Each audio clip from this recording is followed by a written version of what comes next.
Okay, good evening, guys.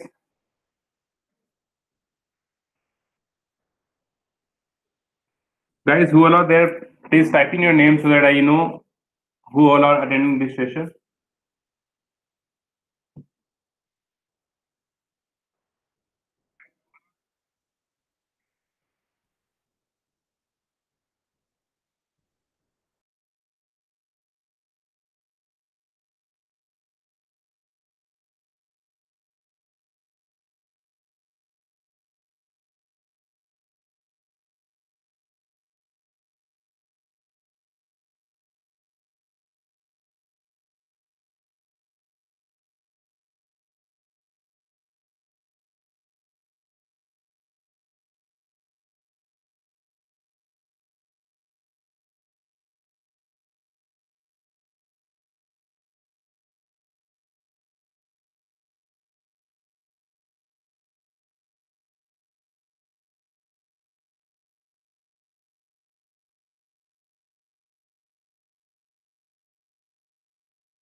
Oh, guys, give me 2 minutes. I will start soon.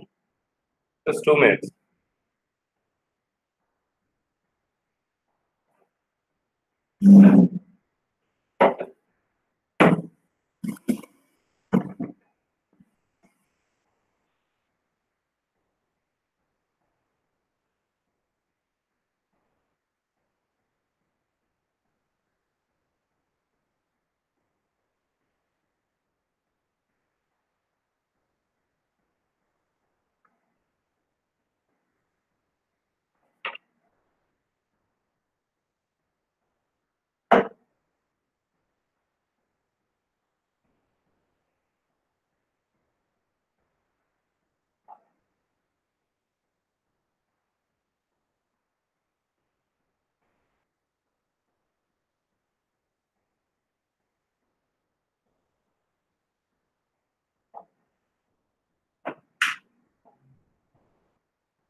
Okay, guys, now we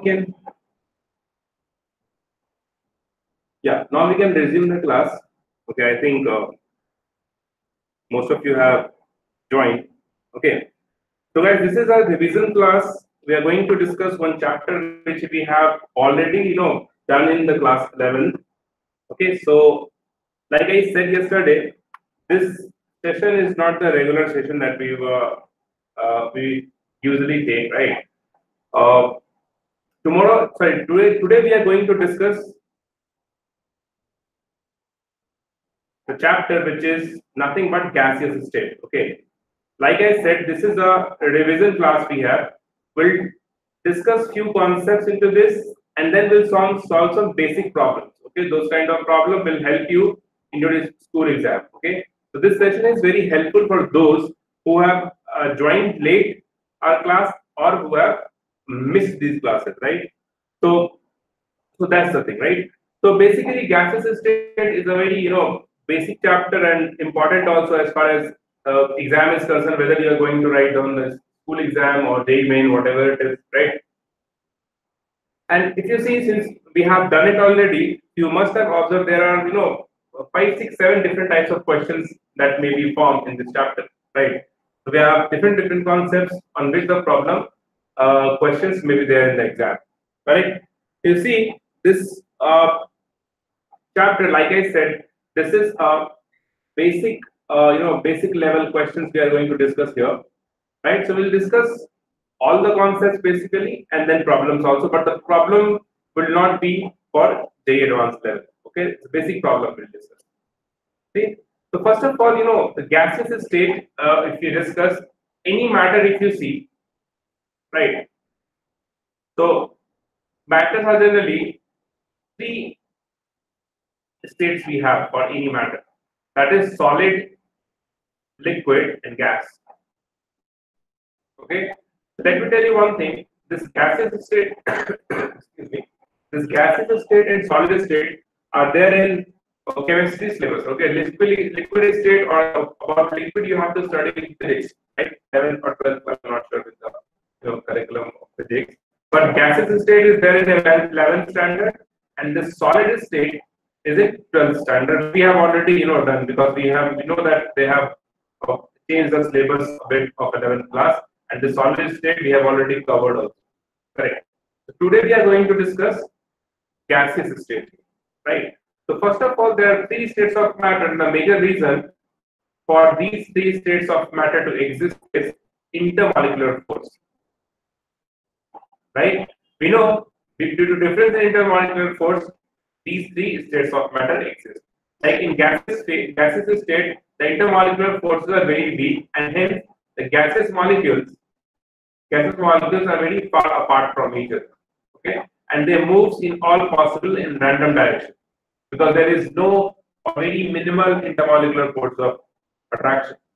Intermolecular force of attraction in liquid state is slightly higher than to that of gaseous state, but we consider in liquid state also the intermolecular forces are weak. That's why water can attend any can take any shape, right? So that is the reason why water flows and may attend any shape. Solid, generally we say the solid substance are very high intermolecular force of attraction, correct? And that's why their shape and volume are fixed. Okay, we cannot change. We can change, but we have to apply a huge amount of force for that. Okay, it won't change on its own. Okay, they have fixed shape and volume, but that is not true in case of liquid. Right, liquid will have fixed volume but not fixed shape. Gas does not have fixed volume or fixed shape. So there are few properties that is given in any book if you see, and it is important for your basic understanding of that subject, right? So let's see the next thing. There are few measurable properties. The few properties we have, which we have to understand first, and which we use further in this chapter. Correct? Those properties we call it as measurable properties, which we can measure. Measurable properties.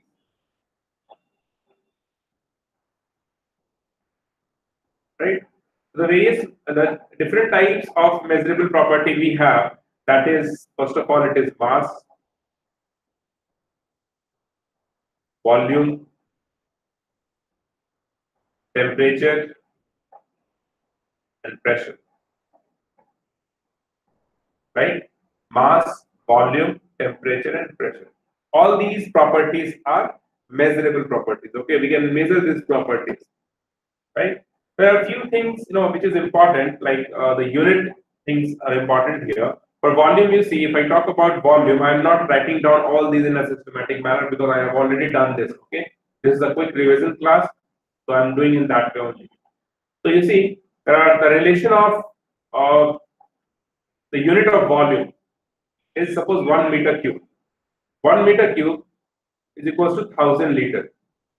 This is very helpful sometimes. Okay, so this relation you must remember. 1000 liter, if you convert into ml, it becomes 10 to the power 6 milliliter, right?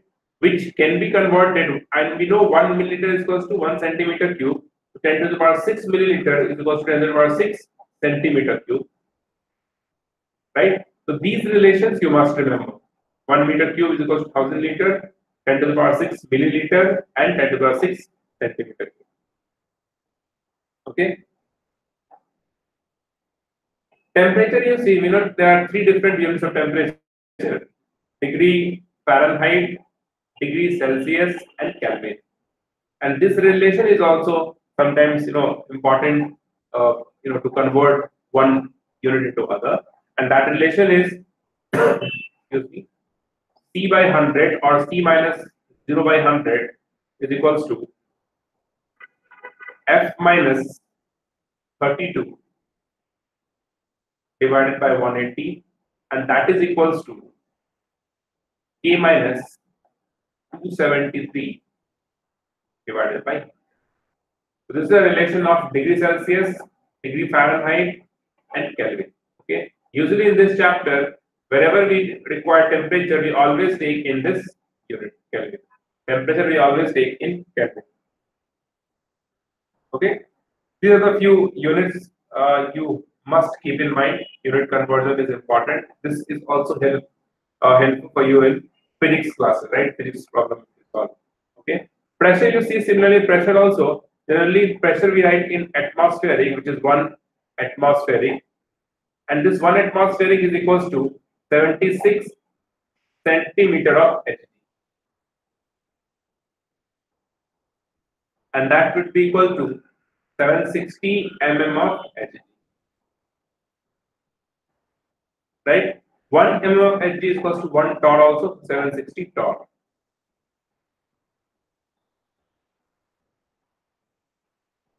This is equals to 1.01325 into 10 to the power 5 Newton per meter square. Or we also call it as 101.325 Pascal, kilopascal. Okay. This value sometimes we take as 10 to the power 5 directly, Newton per meter. Okay. Now, what is the meaning of this 76 centimeter of Hg? This means what? When you take Hg, 76 centimeter of Hg in a tube, this is the height of Hg we have, 76 centimeter, and we know this liquid exerts pressure because of its height. Okay. You see the next thing here. Liquid exerts pressure because of its height.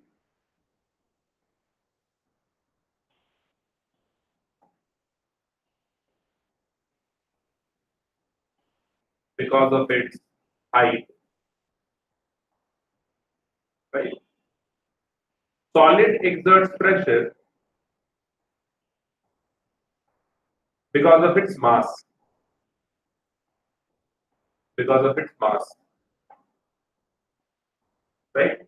So what happens if you take liquid in a tube, like this liquid column in a tube? So because of the height of the tube, the liquid column will exert some pressure at the bottom, right?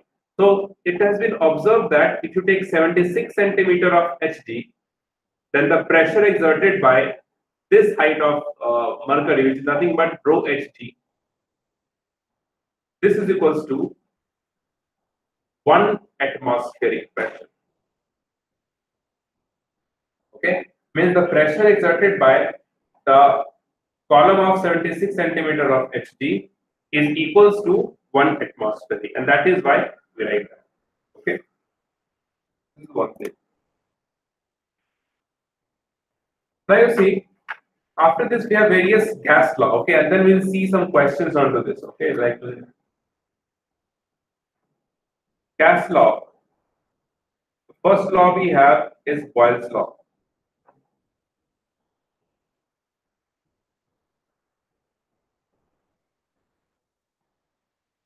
Okay, so how many of you did not attend this class when I taught this in the school?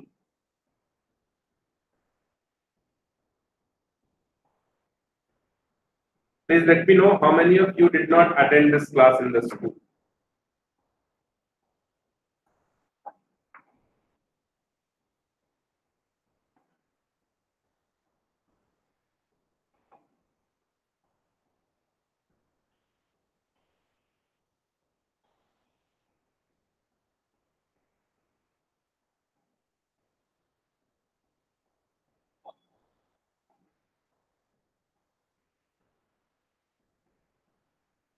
Okay, Preeti, Sriramya,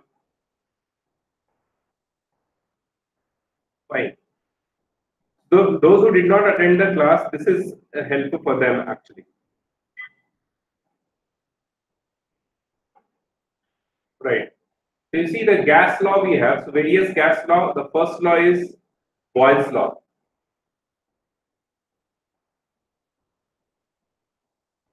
Boyle's law. In Boyle's law, temperature is constant. And what we say, at a fixed temperature and pressure, sorry, at a fixed temperature for a given volume of, for a given, for a given amount of gas, the pressure is directly proportional to or inversely proportional to volume. This is Boyle's law, right? What is the statement? At a given temperature, for a given amount of gas, the pressure is found to be inversely proportional to the volume occupied by the gas. Right? P is inversely proportional to P, which we can write as P1 V1 is equals to P2 V2. P1 V1 is equals to P2 V2. Right? Now you see on the basis of this, there are a few questions. Suppose we have two containers.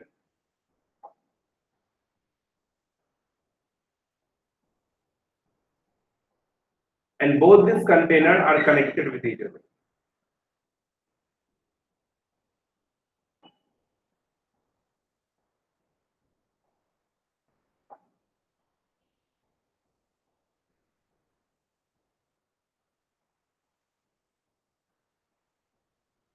And there is a stopcock. This stopcock actually it resists the flow of gas from here to here. Actually in this stopcock there is a knob. Okay, when you open the knob, the gas starts flowing from one direction to other. When you close the knob, there is no mixing of the gas. Right? You see the pressure here is 5 atmospheric and volume is 10 liter. Here the pressure we have to find out and the volume is 15 liter given. Right? We have to find out the final pressure. What is the final pressure when you open the stopcock?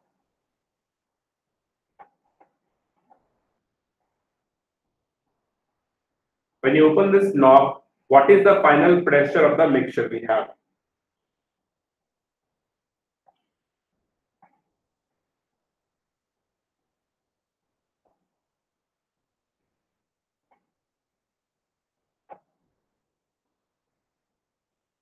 Right? It is not mentioned, but it is understood that the temperature is constant in this process?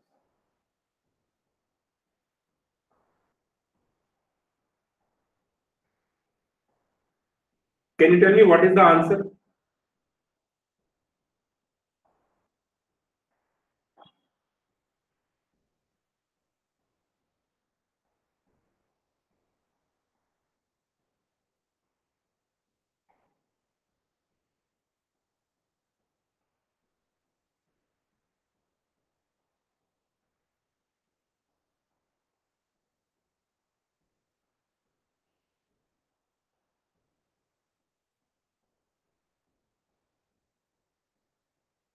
Tell me the answer. Apply Boyle's law.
It's too atmospheric, right? Yeah. So answer is correct. So since the temperature is constant, so we can apply Boyle's law, that is P1 V1 is equals to P2 V2, right? Initial volume we know, and here is 10 liter. What is the final volume? V2 is equals to the volume here and here, that is 10 plus 15, which is 25. The final volume will be when you open this knob, stopcock. So this gas starts moving from here to there, right? Depending on the pressure. Okay, we don't know whether the gas move from this direction to this direction or this direction to this direction, right? That depends on the pressure here. If the here the pressure is higher, then the gas moves from here to here, or if this pressure is high, then the gas moves from here to here, right? So that's a different debate where the gas moves or not. But the point is, when you open this knob or stopcock, this gas will mix with each other, and the total volume will be what? This volume plus this volume.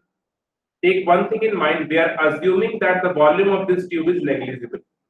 Okay, this we have to assume. If it is not given, you have to assume that the volume of this tube is negligible, with which these two flasks are connected. So we are taking only volume of this flask and this flask, correct? Which is nothing but 25 liter. So here when you write 25 liter, we are not considering the volume of this tube, correct? Means this volume we are assuming as negligible. Okay. So when you apply this P2, you can find out easily. P1 V1 is equal to 10 into 5 divided by 25. It is 2 atmospheric. Right? 2 atmospheric. Suppose the volume of this tube, if it is given, then we have to add 15 plus 10 plus the volume of this tube. And accordingly, we'll find out the pressure. Right? Since it is not given, not mentioned, we are not considering the volume of this tube.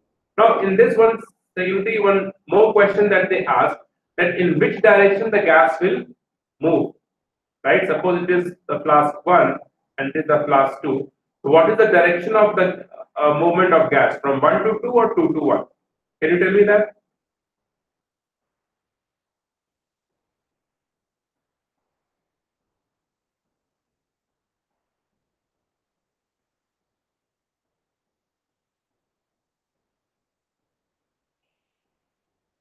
From 1 to 2. Why so, Andrew?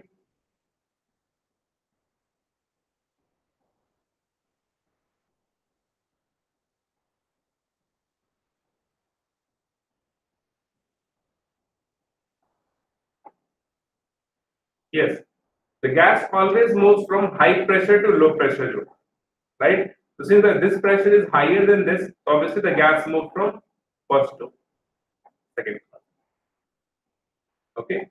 Next, one more question you see here.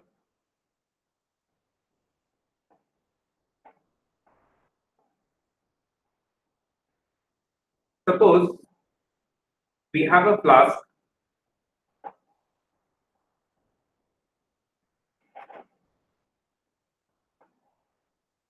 and from this flask the gas starts leaking.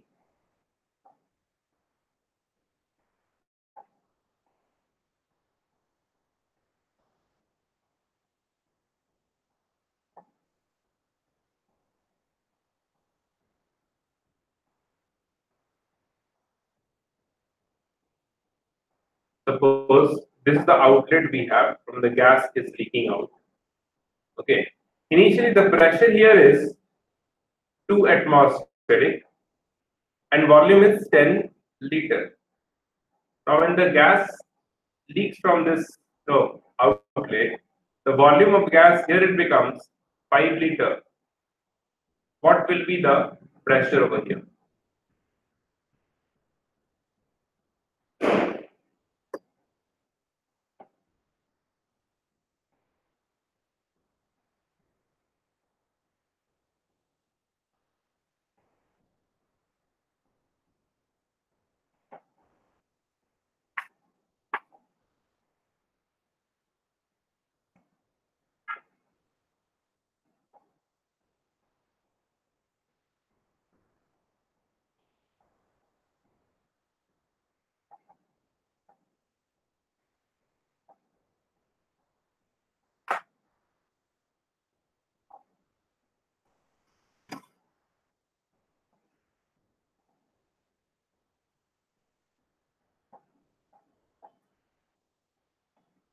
What is the answer?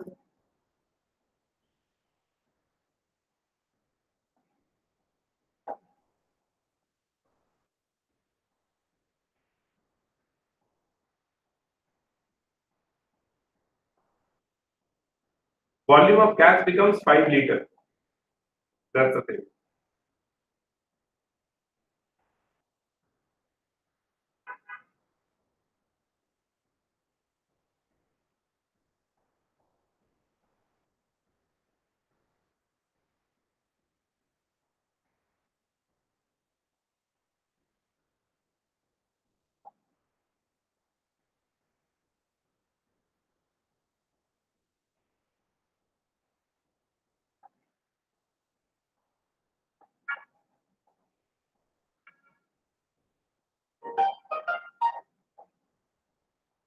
Yes, the volume of the container has been decreased.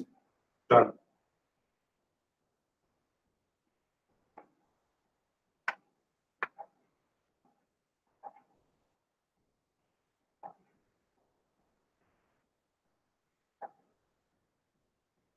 Ashish is getting 2 atmospheric.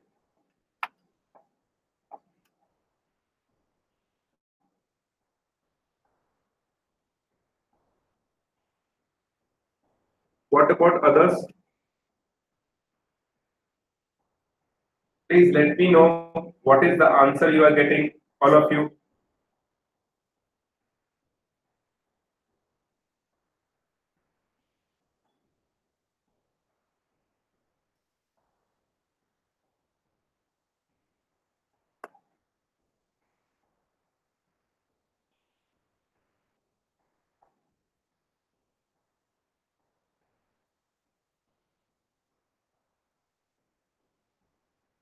Okay, let's discuss this.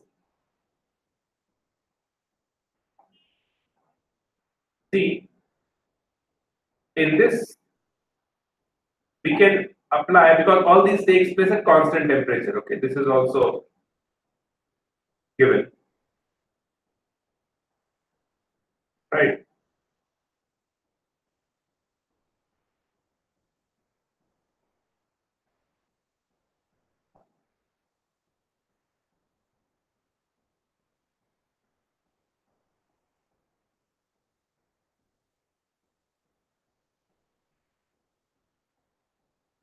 When you apply P1 V1 is equals to P2 V2 here,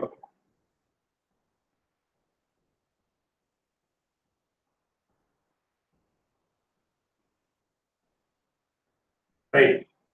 P1 is 2, V1 is 10, P2 we have to find out, and V2 is 5.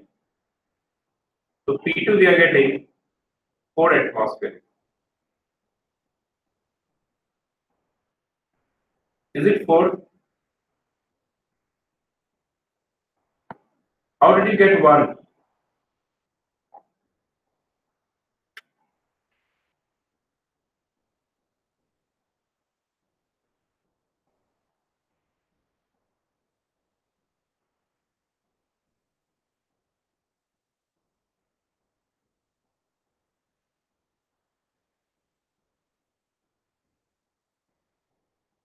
See, actually, if you do by this method also, whatever I have done here, this question is not correct. This answer is wrong. Why it is wrong? This Boyle's law we can only apply when the amount of gas is constant. What is the statement? Yeah, you may get 4. But this is also wrong. That's what I'm trying to make you understand. We cannot do this. Because what is the statement of Boyle's law? At a given temperature for a given amount of gas. The statement, if you see, the statement says at a given temperature for a given amount of gas,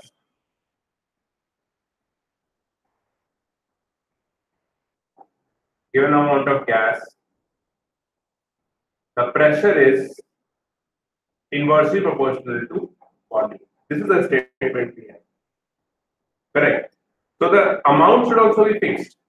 Amount we cannot change for a given amount of gas, right? This we cannot change. But here what happens? The gas is leaking out. Okay. The amount of the gas is not fixed here. When the amount is not fixed, we cannot apply Boyle's law here, right? And hence the answer is this, which is not true, wrong. So in this case, what we can say, the pressure cannot be determined. Can't be determined. You will have this option there. Okay. So must keep this in mind. When the amount of the gas is not constant, we cannot use Boyle's law.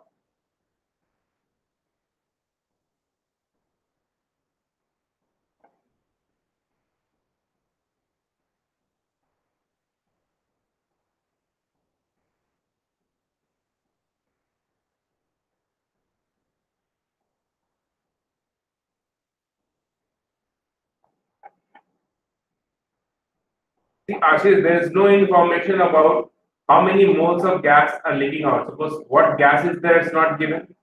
What is the amount of gas is going out, that is also not given.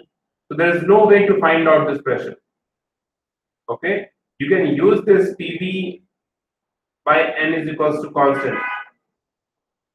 But for this, you require the number of moles, which is not given here. Even the we don't have any information about the gas.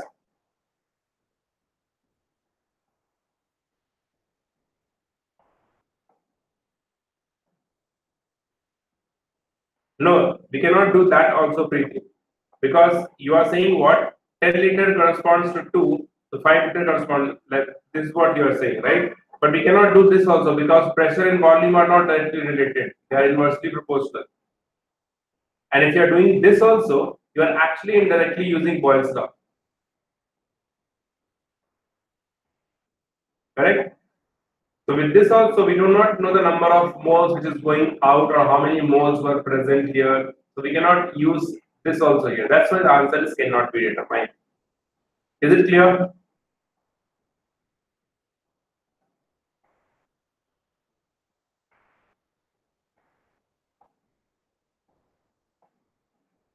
Yes.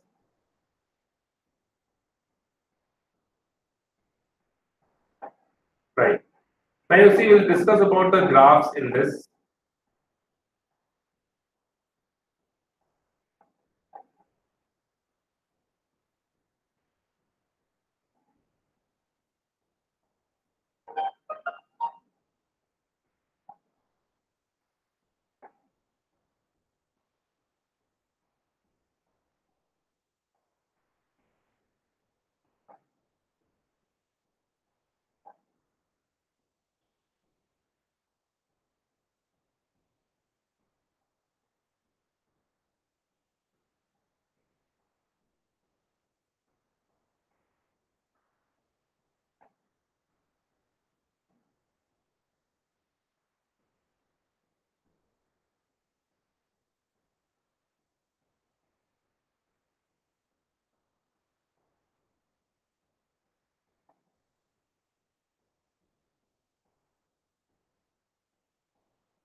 Okay.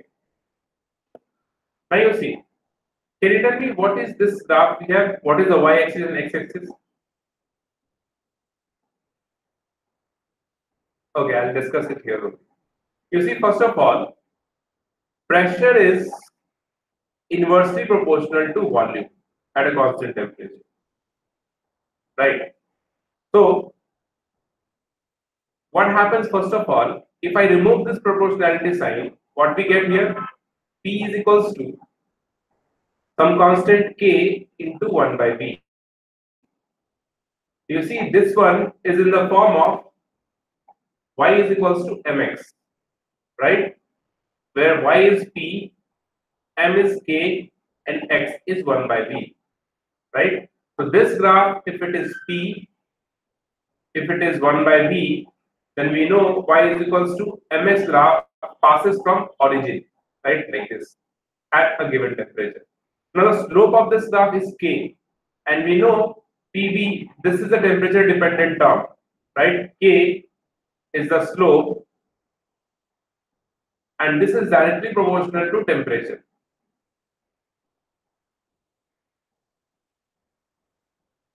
Okay, so when you draw this graph at suppose temperature T1,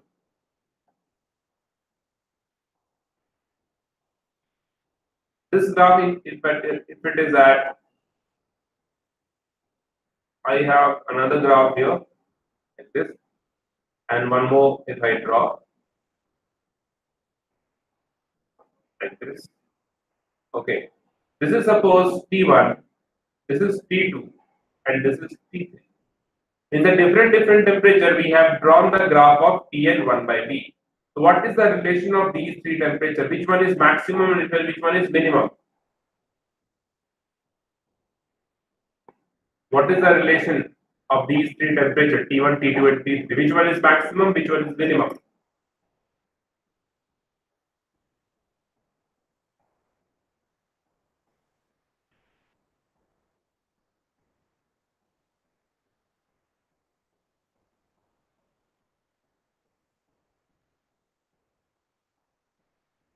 T3 is maximum because you see this slope depends upon the temperature, right? More will be the slope, K is directly proportional to temperature. So more will be the slope, more will be the temperature, right? For T3, you see the slope is this. For T1, the slope is this. And for T2, the slope is this. So obviously, the slope for T3 is maximum. So the order of temperature will be T3 maximum, then T1, then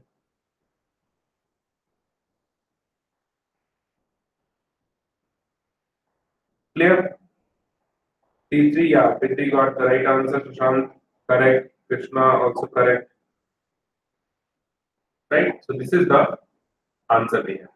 Now, what is this graph represents? See again, PV, P is inversely proportional to volume. Right? What we can write, P is inversely proportional to volume. So we can further write, if you multiply V this side, we can write PV is equals to constant. Right? So this graph represents what? Y-axis must be pressure and volume. This is the y-axis, and this x can be pressure also or volume also. Whatever you want, you can take. For both these, PV is constant, so we'll get a constant value straight there.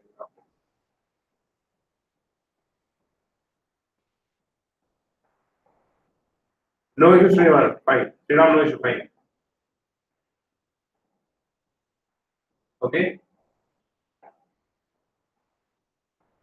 Now, what about this graph? If I draw the graph like this,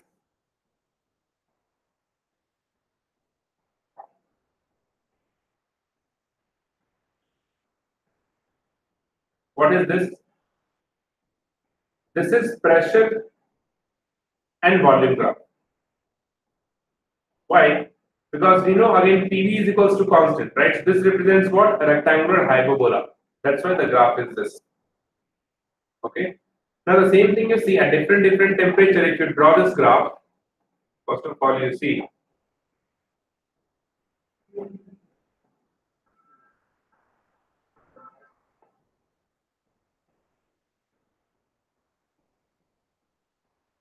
right. This graph is pressure and volume only.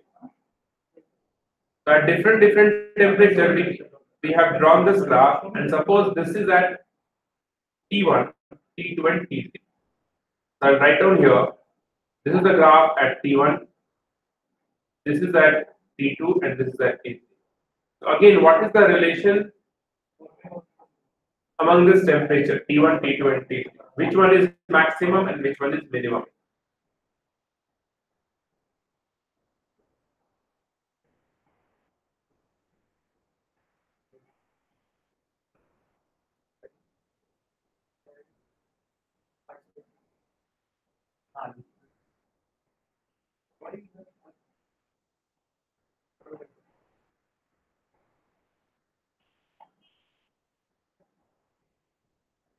T3 maximum and T1 minimum, right? You see, for this kind of question, what we do, we can draw a horizontal line from here, horizontal line parallel to x-axis, or a vertical line parallel to y-axis. Both we can do both methods we can apply. When you draw a horizontal line, for this line, the pressure is constant, right? And when the pressure is constant, volume is directly proportional to the slope, which is directly proportional to the temperature. So more volume gives you more temperature, right? So for this graph, the volume is this V1. For this graph, the volume is this V2, and for this one, the volume is V3. Since V3 is obviously maximum and V1 is minimum, hence T3 will be maximum and T1 will be minimum. Order will be this: T3, then T2, and then.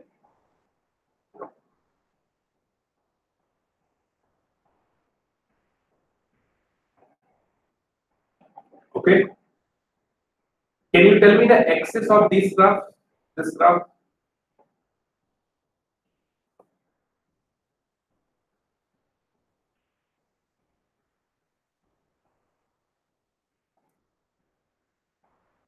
What is the axis for this graph?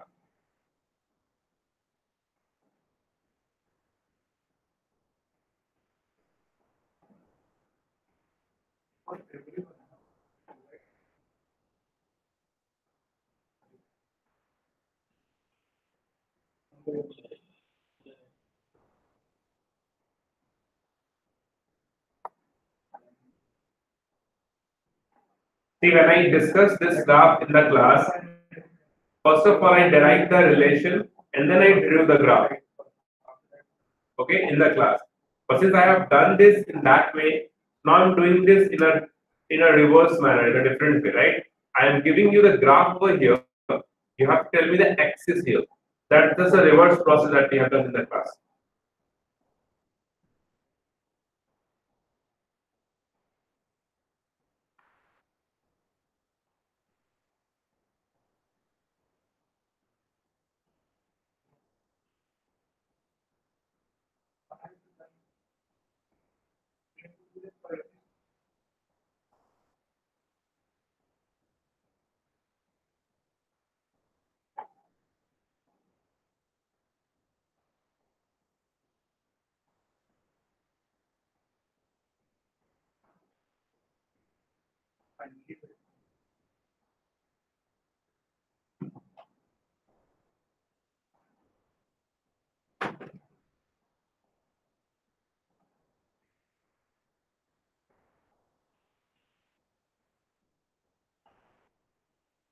Tell me, what is the y-axis and x-axis here?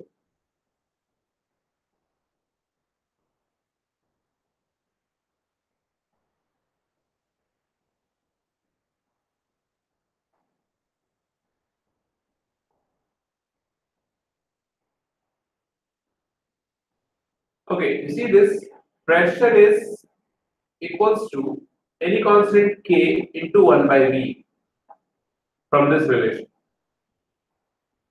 Okay, Now when you take log both sides, it becomes log of T, log of 1 by V plus log K, right? Which we can write here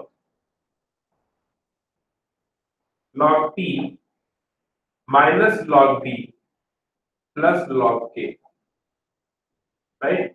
You see, this line, the slope is what? The slope is negative.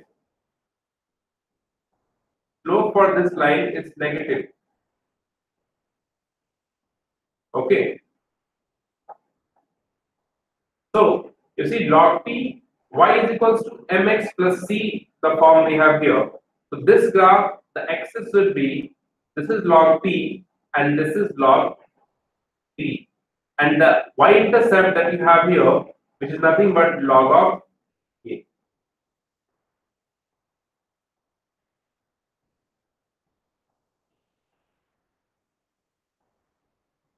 Right? This is a graph of log P and log P.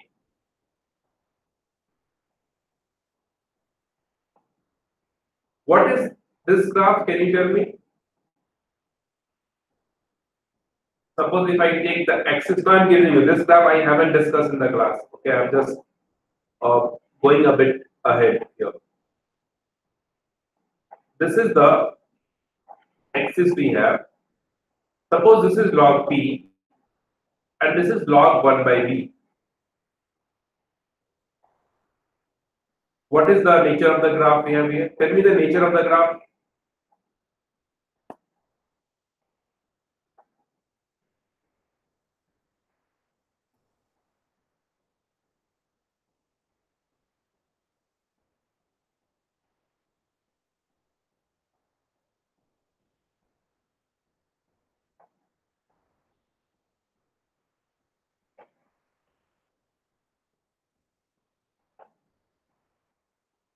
What is the nature of this graph? The slope will be positive, correct? What is the nature of this graph?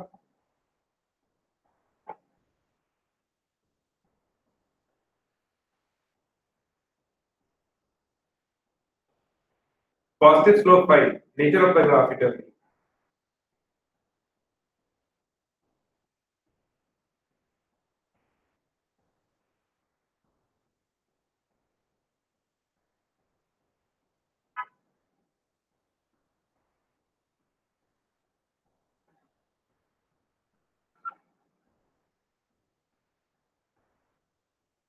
Nature of the graph will be what? We'll take log again. Log P is equals to what? Log of 1 by V plus log K. If you draw this graph here, this will be a straight line with positive slope, fine, but its x-intercept is negative. Like this, the graph will be. Okay, you see what we can write log P minus log of 1 by V is equals to log K. This is what we have. Okay, so you see the x-intercept is negative. That's why I have taken this negative here. Y-intercept is positive, so this is positive, and this is a positive y-intercept log K. The nature of graph will be a straight line like this with negative x-intercept. Correct?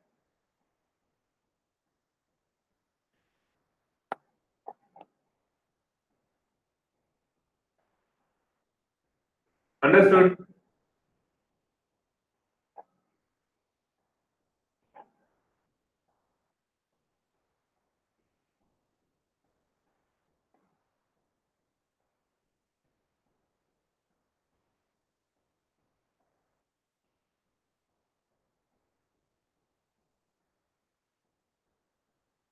Okay. Now you see this next gas law we have, that is Charles' law.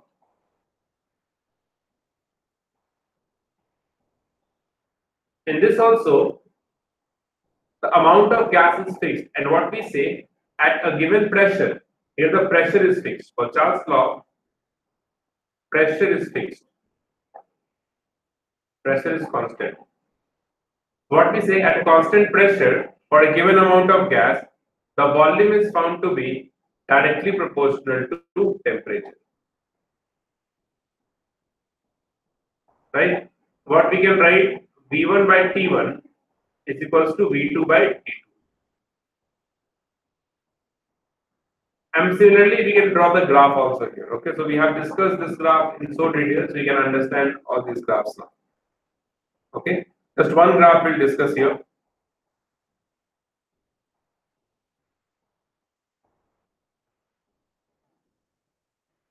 Okay, and the graph of volume and temperature. Volume and temperature. This is three different lines. This graph will be what? This graph will be a straight line because volume is directly proportional to temperature, right? So V is equals to KT. V is equals to KT. So there are three different lines I'm drawing here. This is the first one, second one, third one. And this is at different pressure, P1, P2, and P3.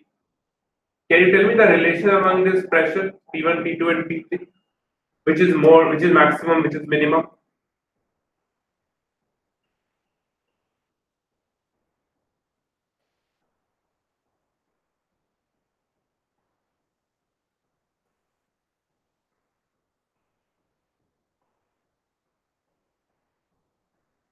Tell me the relation among this P1, P2, and P3.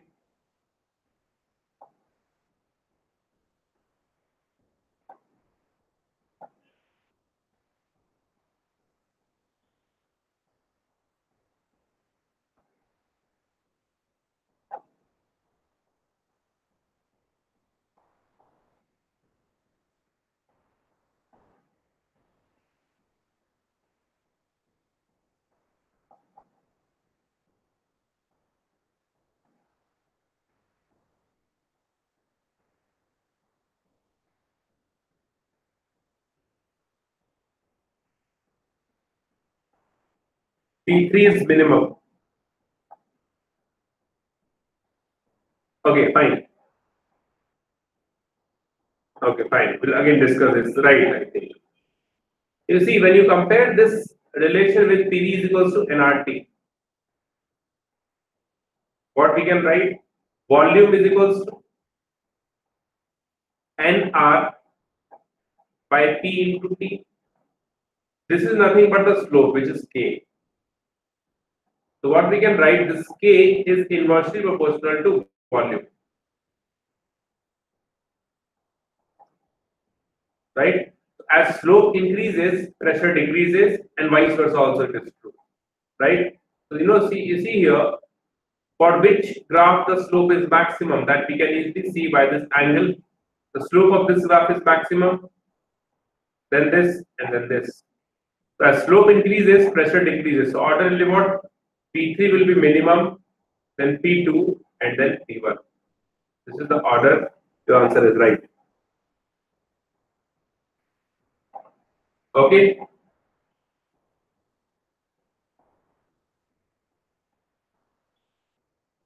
Next law you see, that is Gay-Lussac's law.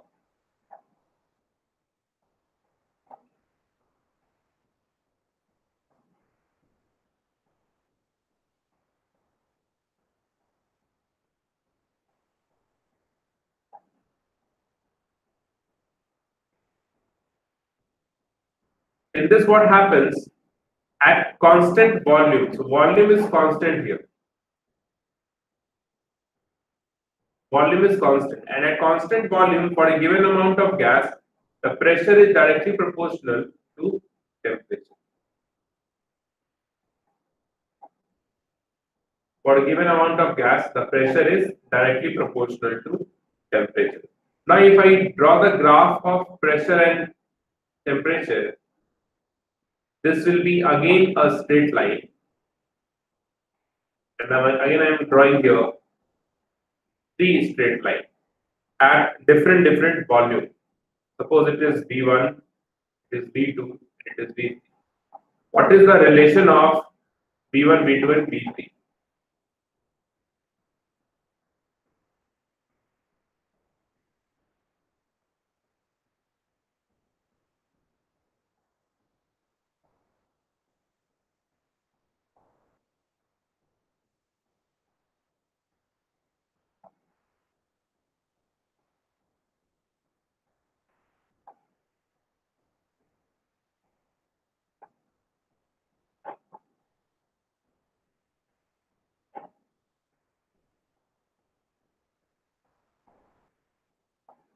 What is the relation V1, V2, and V3?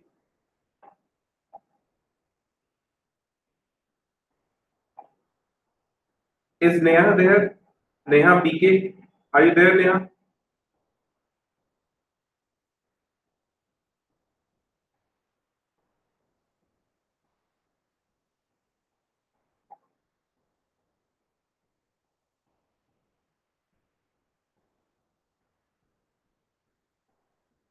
V1 is minimum. What about others? Tell me. Shiramya is getting V1 as maximum. Both of you, think again. Why not sure? Shiramya, you try to compare this with PV is equals to nRT. Okay. And then you check the slope, the relation of slope and volume. That is what you have to identify. Relation of slope with volume.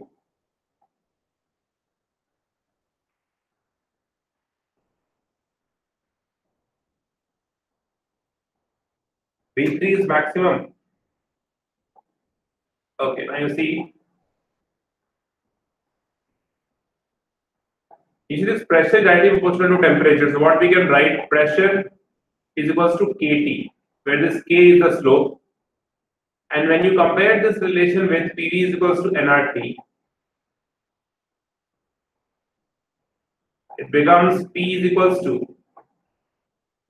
nR by V into T. So this is nothing but K and slope.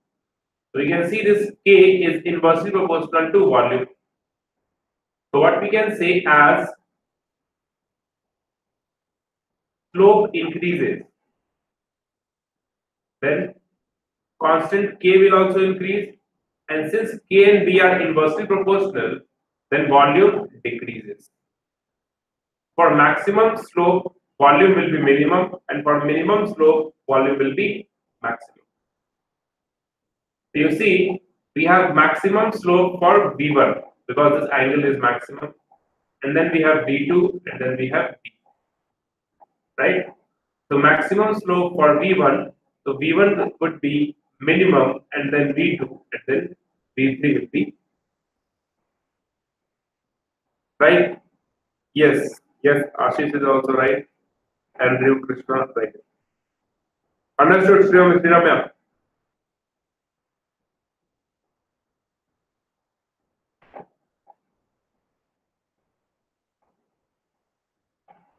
Okay, one question you see. I'll write down the question. A gas cylinder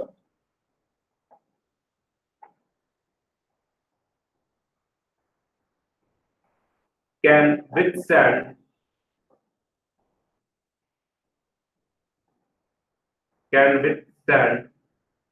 a maximum pressure of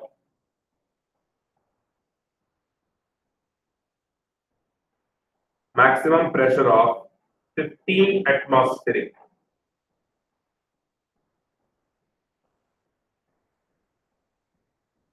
The pressure inside the gas cylinder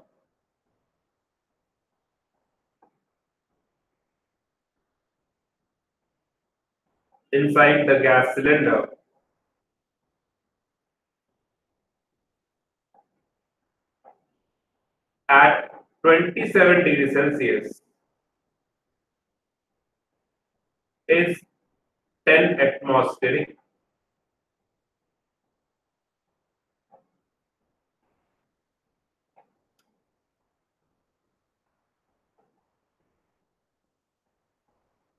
Like the room in which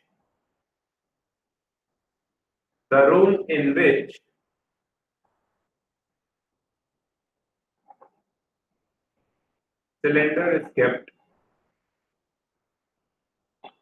catches fire,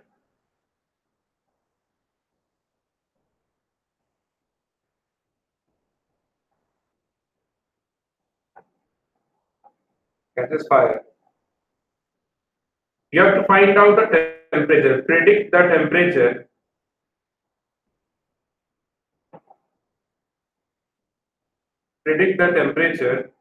at which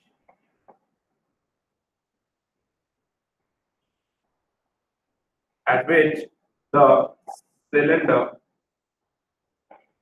bursts.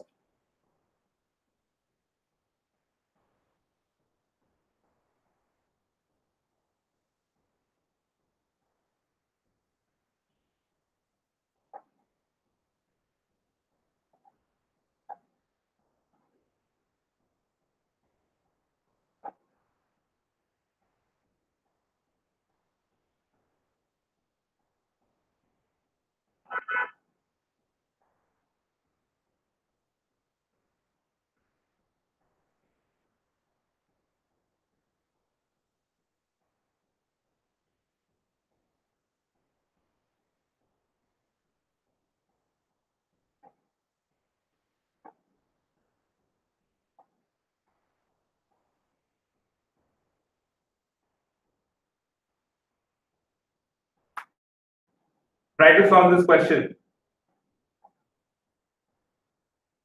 Take your time and make sure that you are not making any mistake, calculation mistake especially.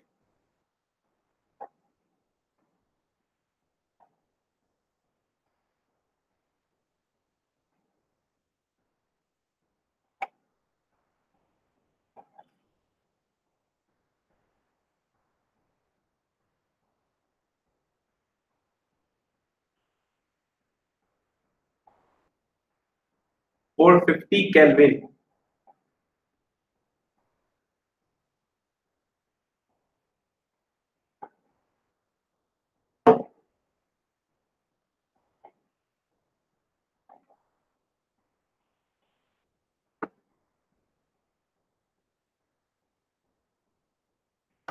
Yeah, correct. 450 Kelvin is correct. So what we have to do in this question, we have to just apply what law? Gay-Lussac law, right? So the relation we can say, pressure is given T1, 10 atmospheric,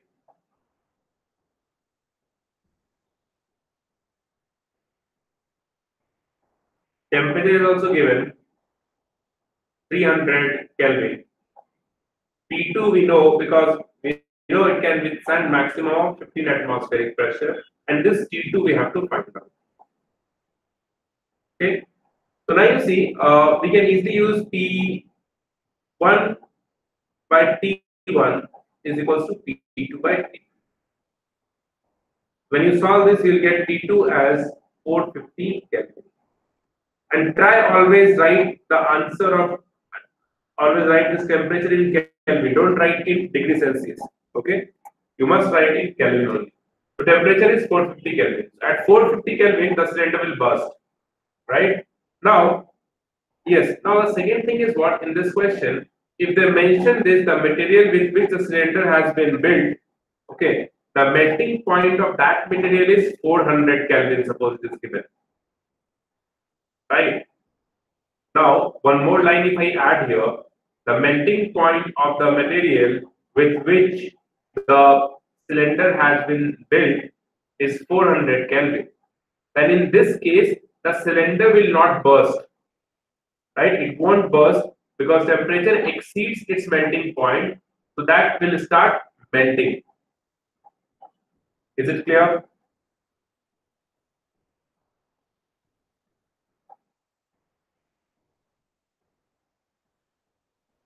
Understood?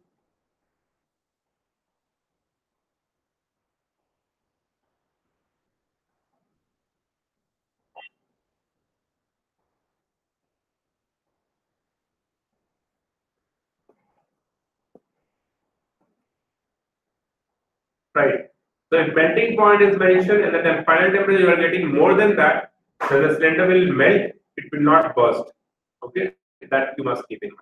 Now the another law you see, that is Avogadro hypothesis.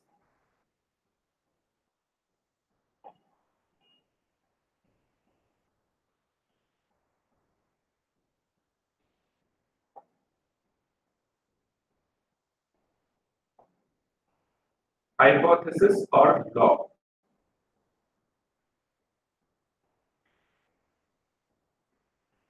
This is true at constant pressure and temperature. Applicable only for gases. Okay, and this hypothesis says that at constant pressure and temperature for a given amount of gas, the volume is directly proportional to its number of moles. The volume occupied by the gas is directly proportional to the number of moles.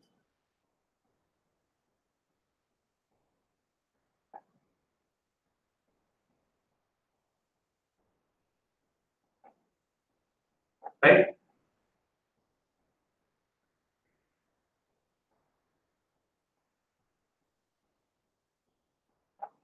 This is only true at constant pressure and temperature. So we can write V1 by N1 is equals to V2 by N2.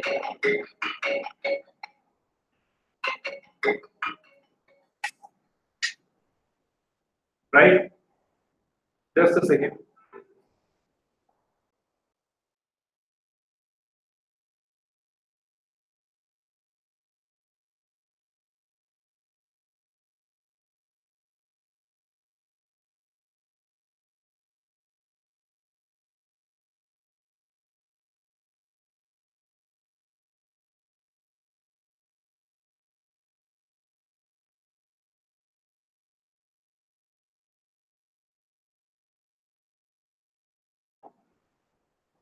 Okay. So V1 by N1 is equals to V2 by N2. This is only applicable when the pressure and temperature is constant. Otherwise, we cannot apply this. Okay. Must remember this. Now, you see, one thing is here you have to understand, if number of moles are equal for a gas, right, then they must have equal volume. If N1 and N2 are equal, then V1 is equals to V2. So what we can say, equal number of moles will have equal volume. Write down. At constant, write down this statement. At constant temperature and pressure, equal number of moles gives us equal volume of the gases.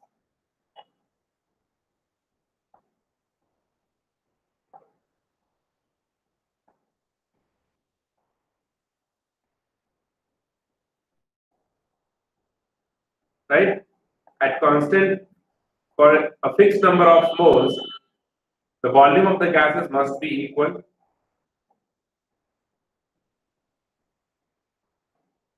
Next line, write down. If the gases have equal number of moles,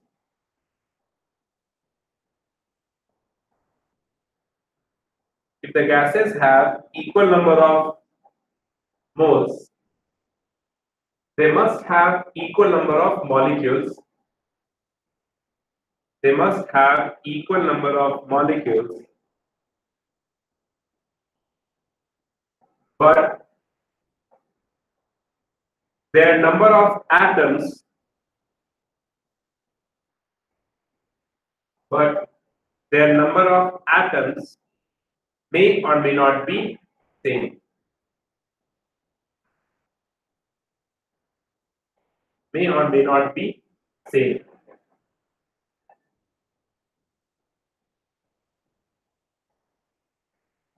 Right? Understood. So these 2 points that I have given you, these 2 points are only valid at constant temperature and pressure for gases only.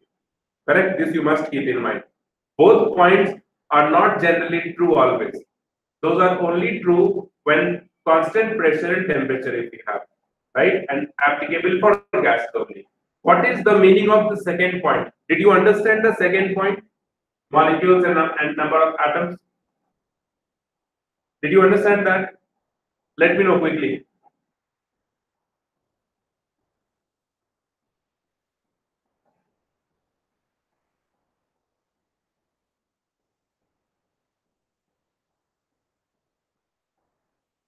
Right.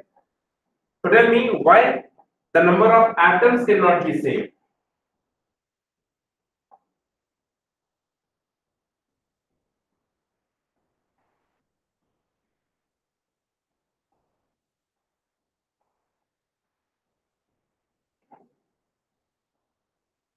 Why the number of atoms cannot be same? Number of molecules are same, but why not atoms? Tell me.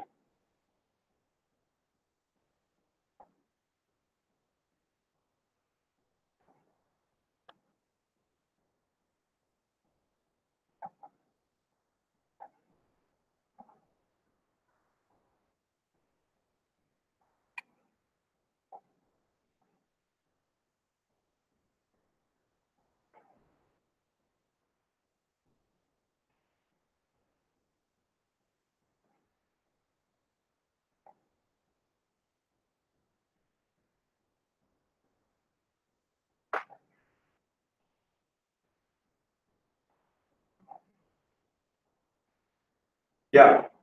See, if you take 1 moles of H2O, right? 1 moles of H2O will have, okay, fine. I'll take this example only. If you take 1 moles of H2O, this will have NaH2O molecules.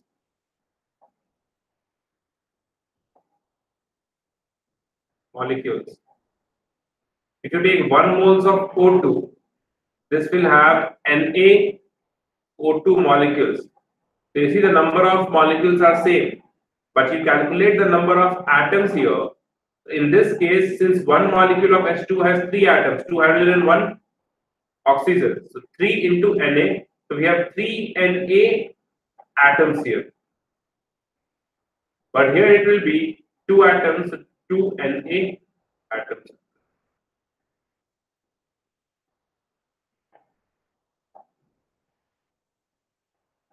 For this reason, we call it as because of different atomicity. Right on, because of different atomicity of the molecule, the number of atoms may or may not be equal. That's the reason. Because of different atomicity. Atomicity means what? Suppose O2. O2 is a diatomic molecule. N2 is a diatomic molecule. So for if the atomicity is same, the number of atoms will also be same. Both molecule has 2 Na atoms. But when atomicity is different, like He, helium I am taking and O2 I am taking, right? So for this, the number of atoms will be 2 Na. For this, the number of atoms will be 1 Na. Correct? So the point is, if the atomicity is same, they will have same number of molecules with equal number of atoms, right? Under a given set of conditions. If atomicity is different, their number of molecules will be same, but their number of atoms will not be same. If they have equal number of atoms. Is it clear?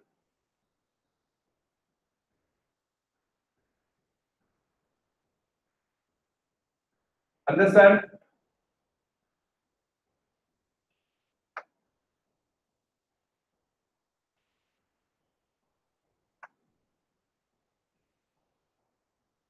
Okay. Now in this only when we mix all these gas law, we'll get ideal gas equation. Ideal gas equation, which is nothing but PV is equals to nRT. You all know this. I'm not going in depth of all this. PV is equals to nRT is an ideal gas equation, which actually includes all the measurable properties: pressure, volume, temperature, number of moles, all those. Right. So for a given moles of gas or for a given amount, when I say for a given amount, it means the number of moles is fixed now, it's constant. Because the amount is fixed, the number of moles is fixed. We can say P1 V1 by T1 is equals to P2 V2 by T2. at two different states. For a given amounts of the gas at two different states, if the pressure, volume, and temperature are this and this, we can relate this equation because n becomes constant when the given amount is fixed. R is already a gas constant, ideal universal gas constant. So this equation we call it as equation of state because it is defined at two different states.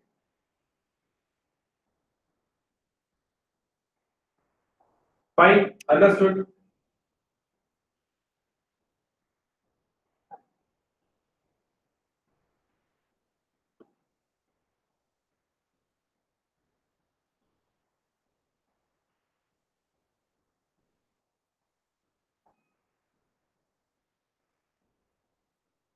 Okay.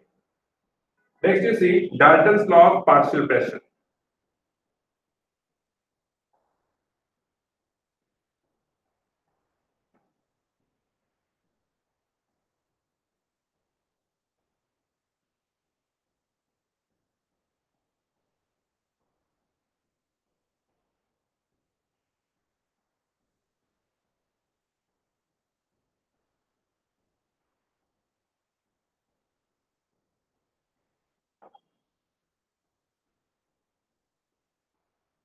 Dalton's law of partial pressure. Write down the statement here first.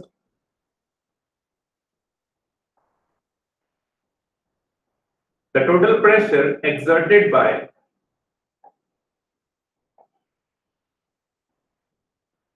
total pressure exerted by a mixture of non-reacting gases.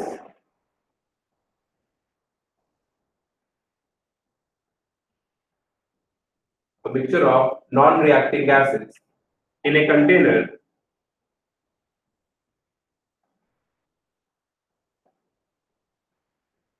at temperature T, at any temperature T, suppose I am taking, is equals to the sum of partial pressure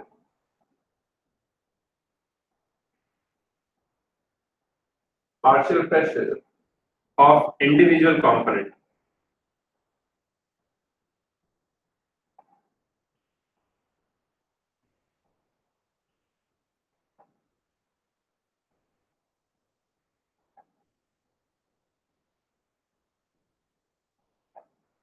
What happened, Ashish?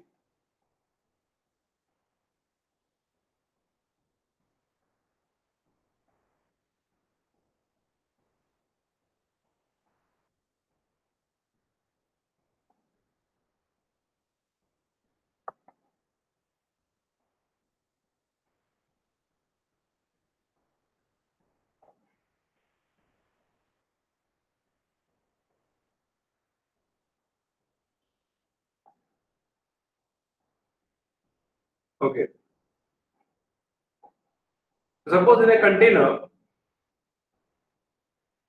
we are mixing two non-reacting gases, that is G1 and G2. Right? Two non-reacting gases we are mixing. What happens is the gases have this property that they move in all direction, right? Random motion we have in all direction. You see, they will move like this. Both the gaseous molecules moves in all direction, right? And once this gaseous molecules collides with the wall of this container, right? Then the force exerted per unit area will generate the pressure over there, right? So the pressure exerted by this gaseous molecule, suppose it is P1, and for this molecule it is P2, right? So the total pressure here it will be Pt is equals to the sum of the pressure exerted by the individual component, which is P1 plus P2. So the pressure exerted by the individual component is partial pressure of that component. Okay, so P1 is the partial pressure of gas 1, P2 is the partial pressure of gas 2, right? And when you add these two pressure, the total pressure will be Pt is equals to P1 plus P2. The condition is the gas must be non-reacting.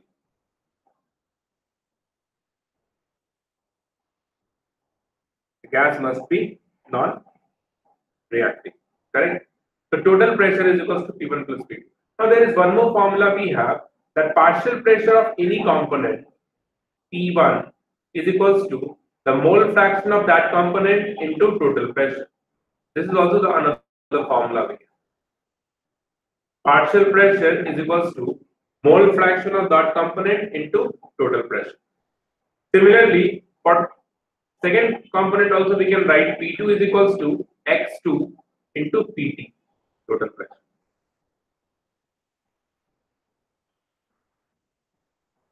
Okay, this X1 and X2 are the mole fraction of these components. What is mole fraction? You know this? Tell me yes or no. Mole fraction, do you know? You know what is mole fraction? Let me know first. Yes or no? Just tell me.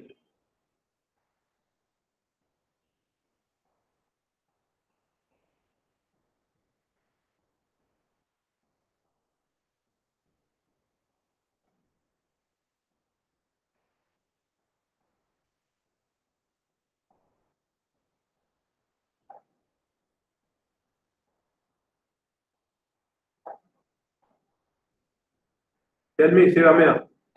Shiramya, Preeti.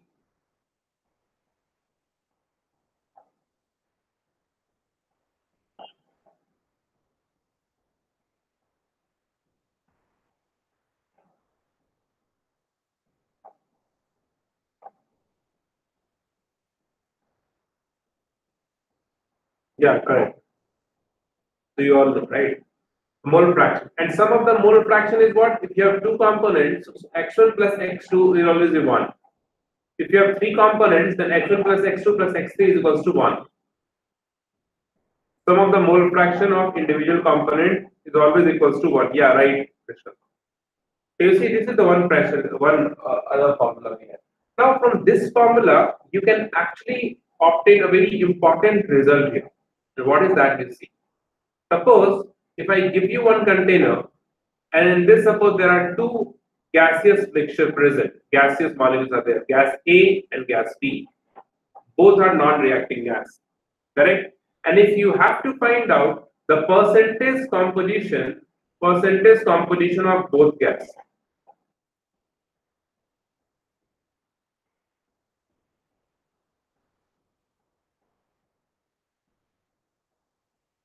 Percentage composition means what? You can find out mole fraction, right? XA, XB you can find out, or you can also find out number of moles. It means composition you have not percentage, composition you have to find out. Na and B you can find out. Once you know this, you can convert this always into percentage, right?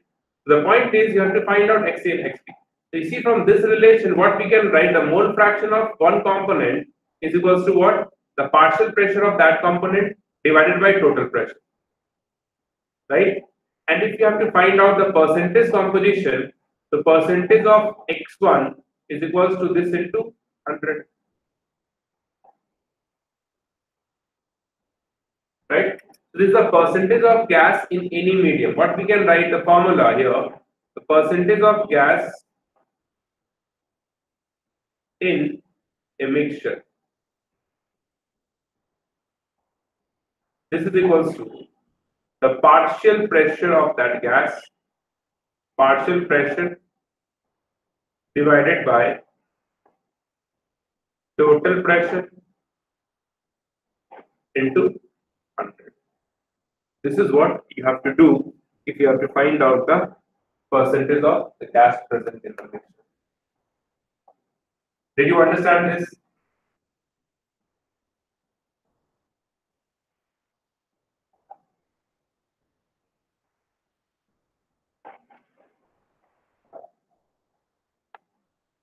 Let me know if you understood. We'll give you one question then. This formula is very important. You must write it down in a box, right?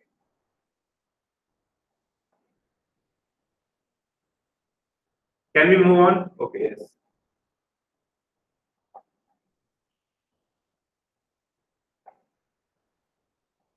Now you see one question you solve. Suppose you have a container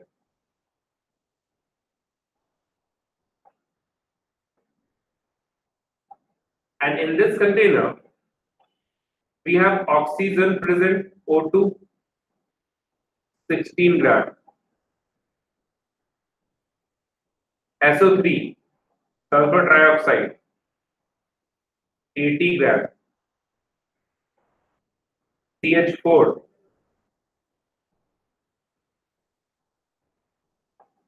24 gram, O3, 96 gram. Okay. All these are non-reacting. These are not reacting gases in this condition. This information I am giving you. Non-reacting gas. The temperature is given 227 degrees Celsius. Volume is 10 liter and R value you can take 0.08. You have to find out the mole fraction of each gas, the partial pressure of each gas, and the total pressure. Pt is equals to what? These three things you have to find out. Write it down and solve it properly. I want right answer from all of you. Okay? Don't make any silly or calculation mistakes.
Other you can text me over WhatsApp also, but it is difficult for me to see because then again I have already logged in into YouTube. Okay, so when I have to close this window and go back to WhatsApp window, that's the thing.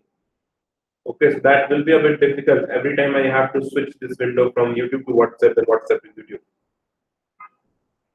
What is the problem here, Arpit? Tell me. Point 0.1, point 0.2, point 0.3, point 0.4 mole fraction. What is the partial pressure, Nikhil, and then total pressure?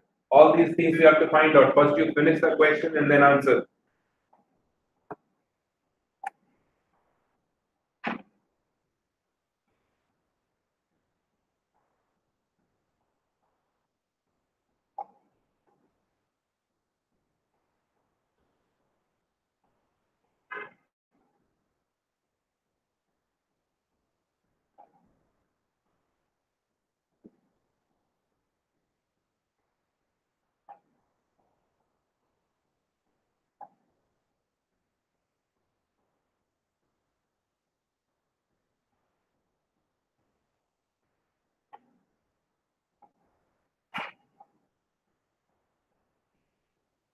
Nickel is getting 20 atmospheric total pressure. Tell me others, what are you getting?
Twenty-two atmospheric.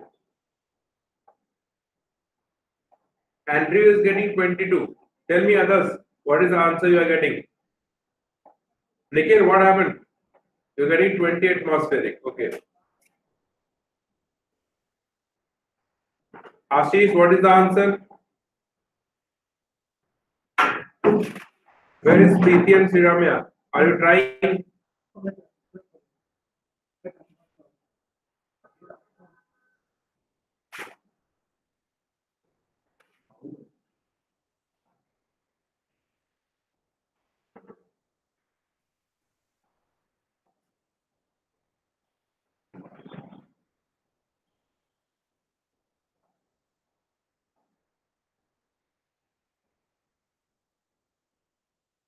Okay.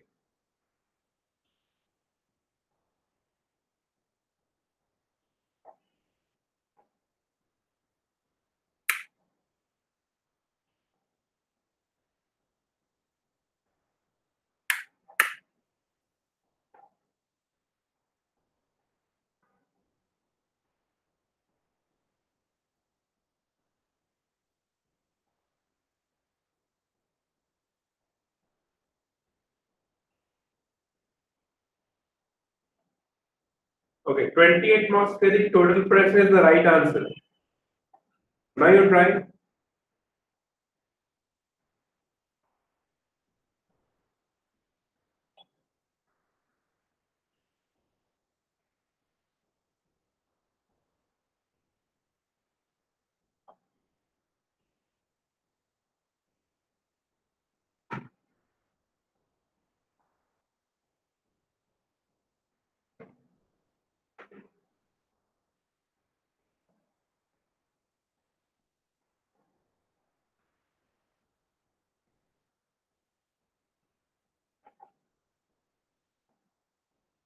Okay, I will solve it now.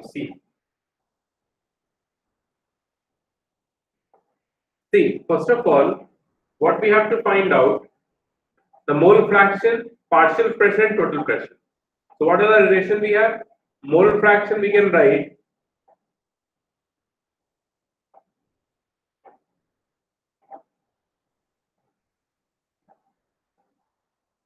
mole fraction is equals to the number of moles divided by the total number of moles. Given number of moles divided by total number of moles. Okay. So you see the number of moles we can write n divided by nt, total number of moles for one component. Partial pressure is equals to what? It is mole fraction into total pressure. And total pressure is equals to what? The sum of the partial pressure of individual component T1 plus T2 and so on, depending on how many components we have, how many gases are present over there. Right? You see, if you find out this mole fraction, correct, x value, you can find out the individual pressure of each component, and that will be the partial pressure. So first of all, you see here, these data are given, and with this we can find out pressure, because we know the total pressure PV is equals to nRT will always be true. N is the total number of moles here, so let's write a NT. N is the total number of moles here, right? So first of all, we have to find out, see, you have this volume given 10 liter, R we have, temperature also we have. 227 degrees Celsius is equals to 500 Kelvin. So if you have this number of moles or total number of moles, we can find out the total pressure. So first of all, our objective is to find out total number of moles, and for that we know the total number of moles NT is equals to what? The number of moles of the individual component N1 plus N2 plus N3 plus N4, since there are 4 components we have here. And number of moles is equals to what? Suppose N1 stands for O2, oxygen, that will be given mass divided by molecular mass 32, 1 by 2, right? N2 is suppose SO3, that will be equals to what? 80 given mass divided by molecular mass of this is 80 again, it is 1. And 3 is suppose CH4. So given mass is 24 divided by molecular mass is 16. So 3 by 2. And N4 is 3, which is 96 divided by 48, which is nothing but the number of moles we have. The total number of moles are what? Write down here the total number of moles NT is equals to the sum of all these. So half and 3 by 2 becomes what? 2 plus 2 plus 1. So it is 5 moles we have total number. Total number of moles are 5. Now we substitute this here and we'll get the total pressure PT. That will be equals to 5 into 0.08 into 500 divided by volume itself. So when you solve this, you'll get total pressure is 28 atmospheric, which is the answer we have, total pressure. Now since we know the number of moles and total number of moles, so we can find out the mole fraction for O2. That will be half divided by 5, 1 by 10. X2 is what? 1 divided by 5. X3 is what? 3 by 2 divided by 5, so 3 by 10. And X4 is what? 2 by 5. This is the mole fraction. Now the partial pressure is what? P1. Mole fraction is 1 by 10. Total pressure is 20. So it is 2. Partial pressure P2 is what? Mole fraction is 1 by 5. Total pressure is 20. So it is 4. Partial pressure P3 is what? 3 by 10. Mole fraction is 20. So it is 6. Partial pressure P4 is what? 2 by 5 into 20. That is 8. So our answer for this question will be the partial pressure is 2 atmospheric, 4 atmospheric, 6 atmospheric, and 8 atmospheric. Total pressure is 20 atmospheric. Mole fraction is 1 by 10, 1 by 5, 3 by 10, 2 by 5. These are the answers. Okay. If you want to cross check your answer, the sum of partial pressure must be equals to total pressure, right? According to the Dalton's law of partial pressure. Sum of the partial pressure must be equals to total pressure. If it is coming, then it is right, otherwise it is wrong. You see, 4 plus 2 is 6, 6 plus 6 is 12, 12 plus 8 is 20, and that is what we have, total pressure. Did you understand this?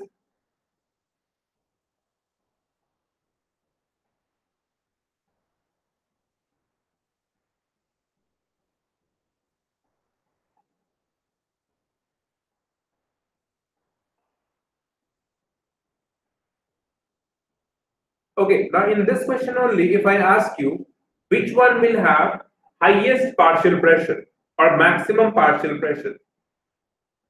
Which one will have maximum partial pressure? It is clearly from this data you can say. Which one will have maximum partial pressure?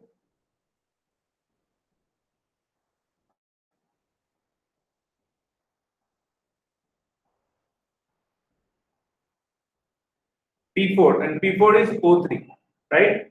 So you see O3, since you see here the partial pressure, I'll just write down in the next call, write down here only. From this relation, you see what we can write. The partial pressure is directly proportional to mole fraction, and mole fraction is directly proportional to number of moles, right? So the component which has maximum number of moles will gives you maximum partial pressure. Is it clear? You can memorize this directly. Suppose if in this question, if I ask you directly, which one will have the maximum partial pressure? You don't have to find out this partial pressure. Just you calculate number of moles, and the component which has maximum number of moles gives you maximum partial pressure. Is it clear?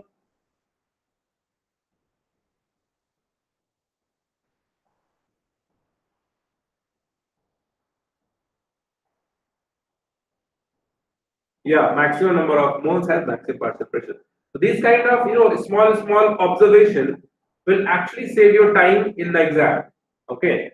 If you do not observe this, that maximum number of moles gives you maximum partial pressure, then you will solve all this. It will take some time. Okay. So all these things you have to keep in mind. Okay. Now we'll move on. One more question you see.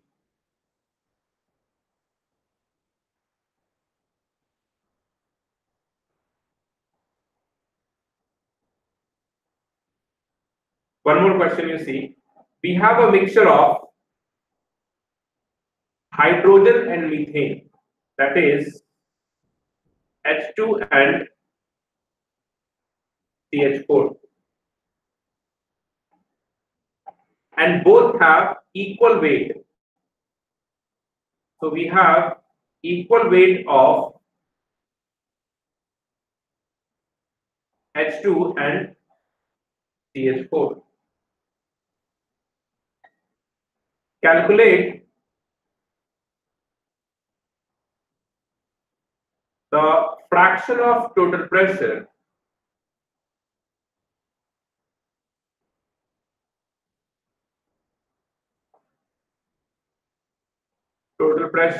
exerted by hydrogen.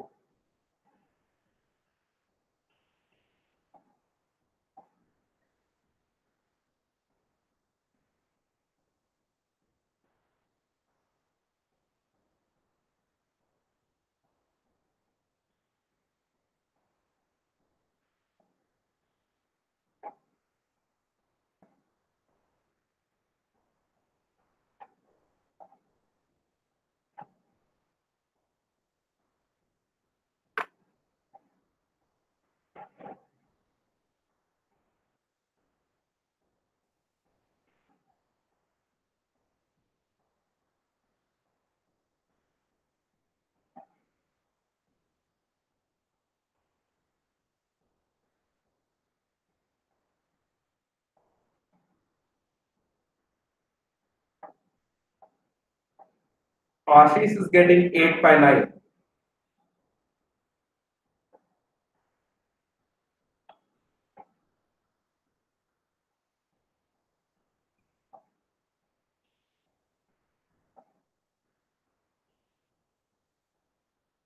How did you do, Ashish? Just give me like little information just to write what you have, how you have done, what is the method you have uh, taken. I just wanted to see.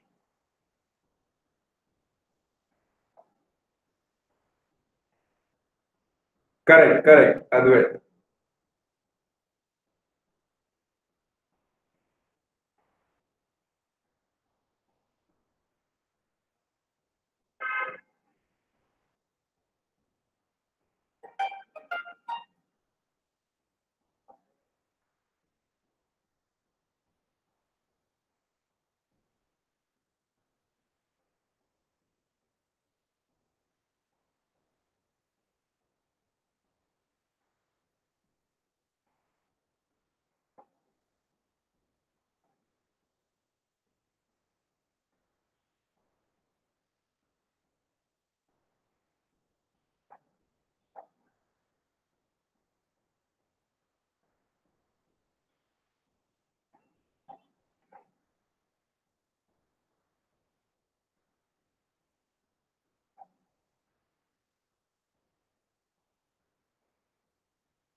Okay, understood.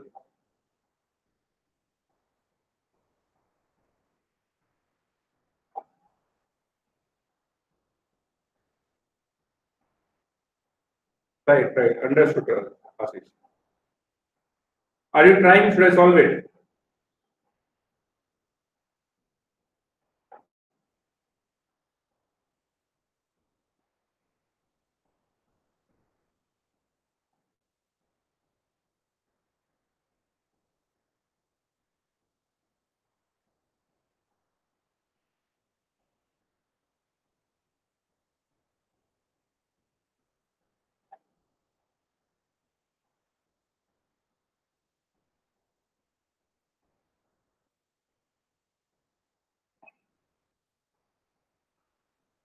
Tell me, guys, are you trying or should I solve it?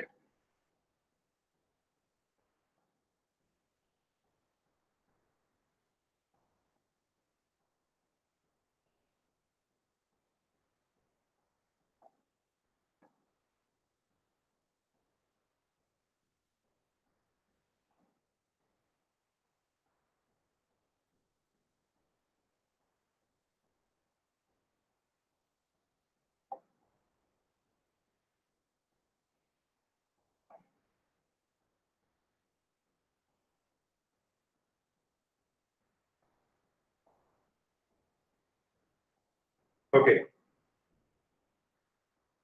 You see, there are two methods to solve this. The first method with which Ashish has solved it, okay, that we can do. What is given in the question? Equal weight of H2 and CH4. So I assume there are X gram of H2 and CH4 present. So we have to find out the mole fraction of, so the question is what the fraction of total pressure exerted by H2, right? The pressure exerted by H2 is, suppose we have PH2, right? Pressure exerted by H2. But this we don't have to find out. We have to find out the fraction of total pressure exerted by H2. Means whatever the total pressure we have, out of that, how many pressures are applying by hydrogen gas? So the point is we have to find out this PH2 by PT, fraction of total pressure exerted by H2. And this is nothing but the mole fraction of H2, right? This question was asked in JEE exam. Okay, and exactly the same line they have given. Fraction of total pressure exerted by it. Right? So this is what you have to find out, mole fraction. So now we have the mass, so we can, since H2 we have to find out, the mole fraction of H2 is equals to what? The number of moles of H2 divided by total number of moles, NT. And that we can write, the number of moles of H2 is what? Mass divided by molecular mass of H2. This whole divided by the number of moles of H2 plus the number of moles of CH4, and that is also the mass of CH4 is X divided by molecular mass. And when you solve this, X gets cancelled, right? And you will get 8 divided by 9. This is what the answer. Now, the shortcut method we have here is this, and you must understand. Method 2.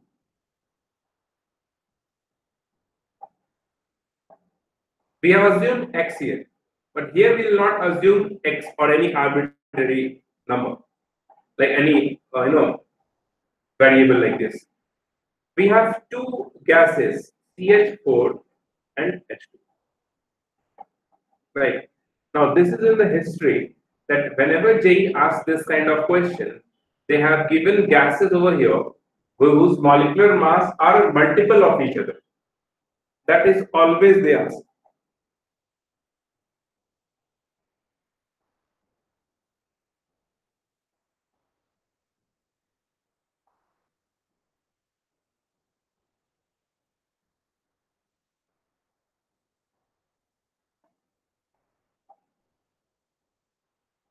We don't have to find out partial pressure upgrade. That's the question. We have to find out the fraction of total pressure exerted by H2, right? So what is the pressure exerted by H2 is PH2, and fraction of total pressure is what? PH2 by PT. The question is what? The fraction of total pressure exerted by H2. Means if the total pressure is 10 atmospheric, then what part of it is exerted by H2? That's the question we have. Correct. So now suppose the thing is, till now JE has given this question and the gas they have given in this, the molecular mass of those gases are multiple of each other. Like here you see, the molecular mass of this is 16 and this is 2, right? So when the molecular mass are multiple of each other, then what we do, we assume randomly that the mass of H2 that we have taken here is, this is 16 here, the larger number, this number, will assume the mass of H2 is 16 gram, right? And since they have equal weight, so if H2 is 16, CH4 must be 16, right? Now with 16 gram, what is the number of moles? 8. And with 16 gram, what is the number of moles? 1. What is the total number of moles? 8 plus 1, 9. So the mole fraction of H2 is what? Number of moles of hydrogen divided by total number of moles. Is it clear?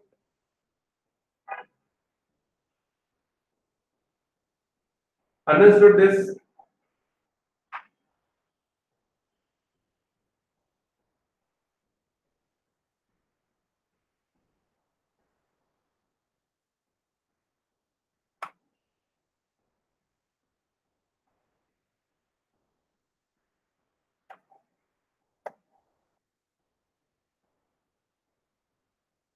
Right?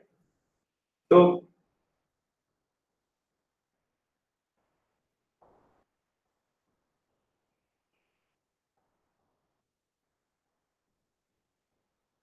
okay.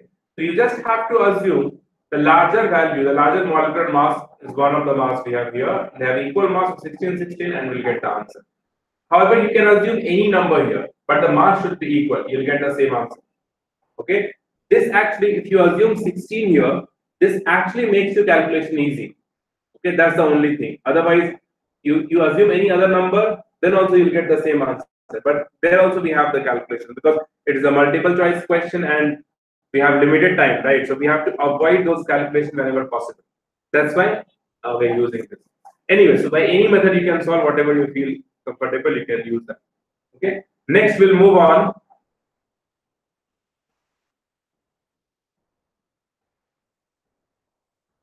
to Graham's law of diffusion.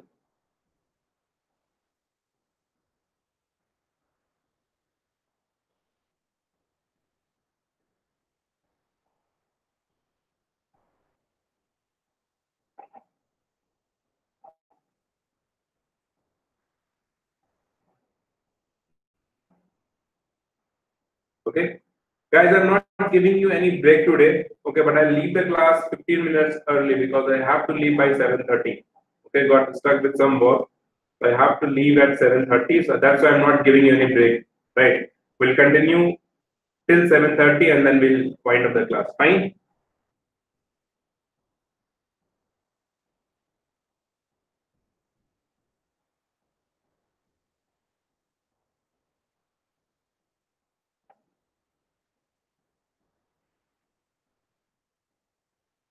Tell me, right? No?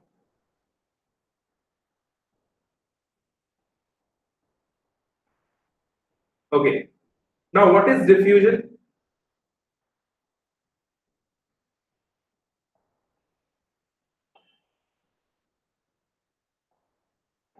Okay.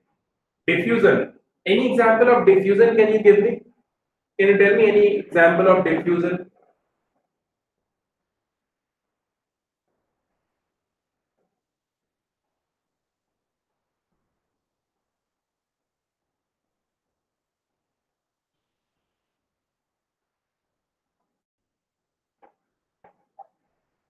But I have done in the class, Advait. Yes or no?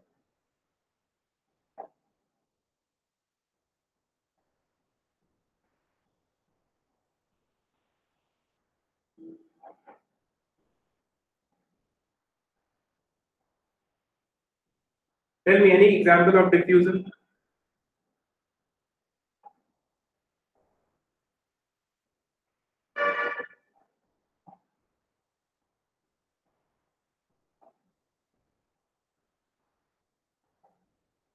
Ink in water, perfume in air, bromine vapor with air.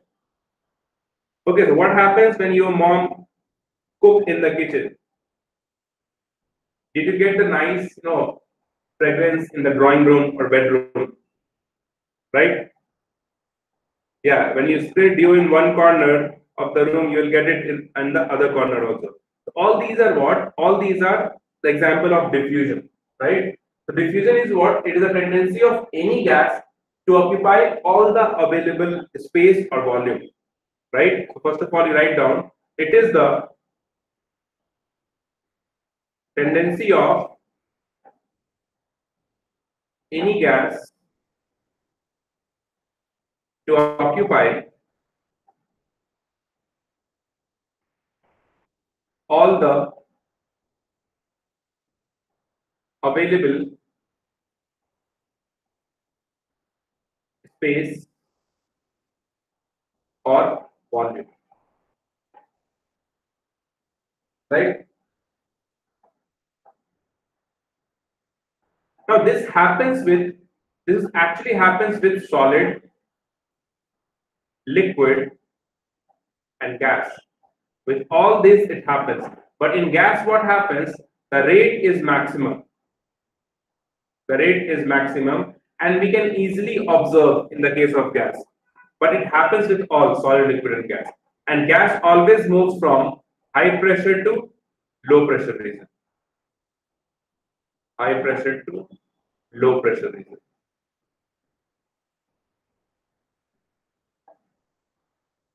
Right? So what happens? Suppose if you have a container, right, and you have a what we can say, we have a partition over here like this. Okay, partition. We have gas this side present.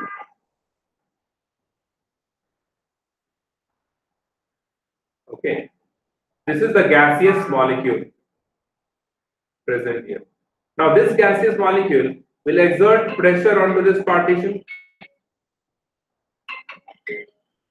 right? These gaseous molecule will exert pressure onto this partition. If this pressure is much, like is good enough so that this partition will break, then all this gas will, what happens? It diffuses in the available volume that you have or region. It will simply what? That this molecules, gaseous molecules, spreads over the entire container. Correct? And this diffusion, because here we have high pressure, low pressure, so gas actually diffuse from this to this direction. So that the partial pressure this side and this side becomes equal. Right? So when bursting is there, it is diffusion. Right? But when you make a small hole into it, like we have example of, puncture, right? When the bike tire or bicycle or cycle tire gets punctured, right? So what happens into that? Due to the small hole, a very small hole, the gaseous molecule or the air particles passes out, right? Slowly, right? So this kind of process or puncture is a best example of effusion. Okay, effusion is puncture. When the gas passes out with a tiny hole, small hole, right? But when the tire bursts, right? When the tire bursts, that is an example of diffusion, not diffusion. So this is the small difference between diffusion and effusion. So effusion, the example is puncture, when the tire gets punctured, and bursting is an example of what? Bursting is an example of diffusion. So this is the difference in the two processes we have. Eventually things are same. The gases mixed with each other. Right? Now, this is a very important, point we have here, that is diffusion and diffusion. They often ask question into this Graham's law of diffusion and diffusion. And only one thing you have to keep in mind, that rate of diffusion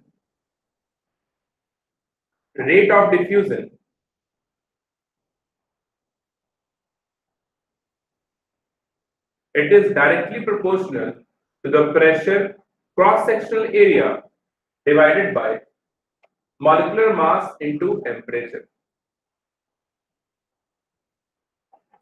Right? Molecular mass into temperature. This is the general expression or rate of diffusion relation we have. Okay? If pressure is constant and temperature is always same when it happens, right? Temperature won't change here in this. At constant pressure, what happens? At constant pressure, the rate of diffusion, R of diffusion, is directly proportional to 1 divided by the square root of molecular mass. M is the molecular mass, you write it down.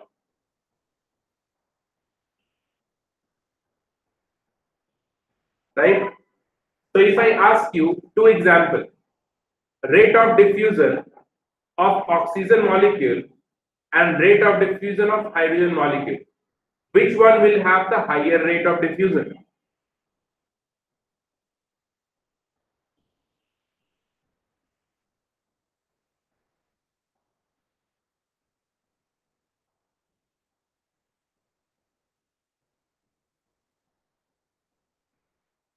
H2. Why H2? Because H2 has less molecular mass, right? A smaller value of molecular mass. So what we can say, the lighter gas will diffuse with a faster rate. So diffusion rate will be this, and you write down here, lighter gas diffuses with a faster rate.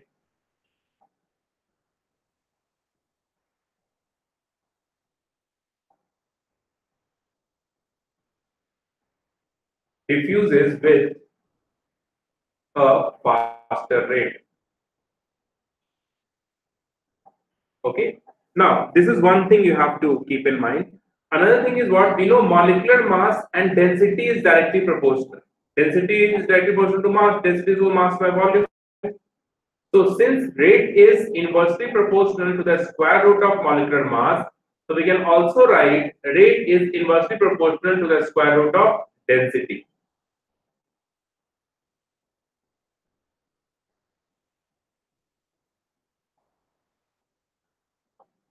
Right? So rate of one gas R1 by R2, we can write what is equals to root over of M2 by M1, where M2 and M1 are the molecular mass, and that will be equals to root over of D2 by D1, which is nothing but its density of the respective gases. Right? Now the another thing, this is one part, okay, but we have to correlate this rate with volume, distance, right, and mass also, right? Volume, distance, and mass also.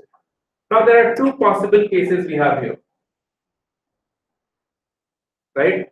Because you see, rate we can define as the change in any quantities with respect to time. Rate is what? It is a change in any quantity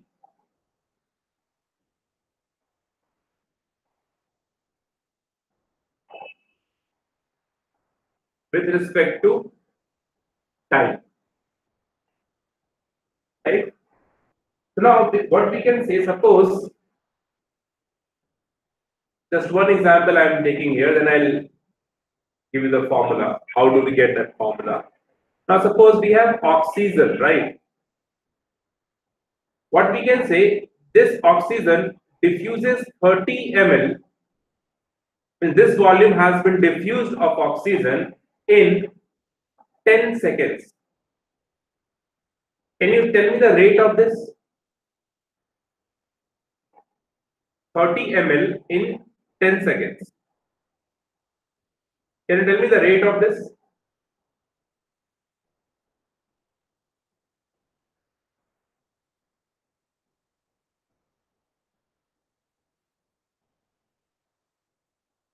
3. Correct. That will be what? Volume diffused divided by time taken for this diffusion. Okay. If I ask you that oxygen diffuses 30 meter in 10 seconds, what is the rate then? It is again 3 meter per second. Tell me, 30 meter in 10 seconds. So it is 3 meter per second. Rate is what? 3 meter per second. So again, the another formula of rate is what? Distance traveled divided by the time taken for this distance travel. Okay. If I give you this, that 30 gram is diffused in 10 seconds, then what is the rate again? Can we write this as mass diffused divided by the time taken for this process? Right? So the point why I'm giving you this example, the point I'm trying to make is what? Rate of any gaseous molecule can be given in this any of these three forms in the question, right? So rate we can define as there are two possible cases here.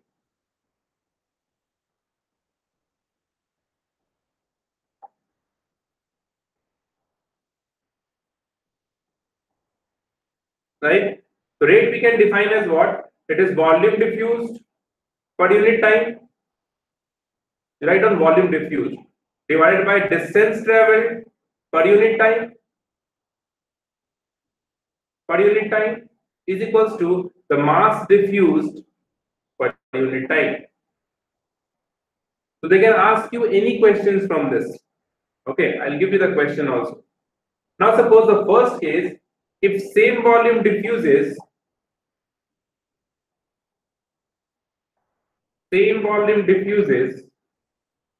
in of two gases, right? Time is different here. Two gases in T1 and T2 time respectively. T1 and T2 time respectively. So what we can write, rate is equals to what? Since the volume is same, so for one gas I can, I'll write down like this way. So for one gas R1, for other one it is R2. R1 by R2 is equals to what? Volume is same, so V by T1 divided by V by T2, which is nothing but T2 by T1. Right? And this should be equals to what? When equal volume diffuses, you can have equal distance also, you can have equal mass also, any possibility can be there. Right? I'm just taking an example of same volume. You can have same mass also and same distance also. Right? And this should be equals to what? If I relate this rate law with the previous one. You see, what is the previous one we have? This one.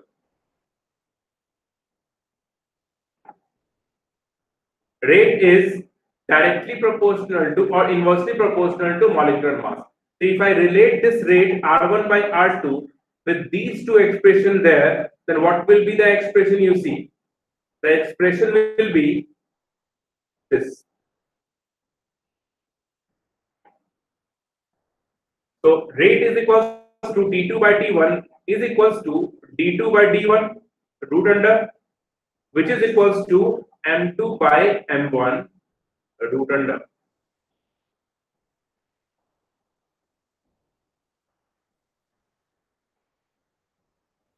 Okay. So this is one relation. Now you see another possibility is what? If different volume diffuses in same time in equal time, then again what we can write? R1 by R2 is equals to different volume we have. So V1 by T divided by V2 by T is equals to what we can write?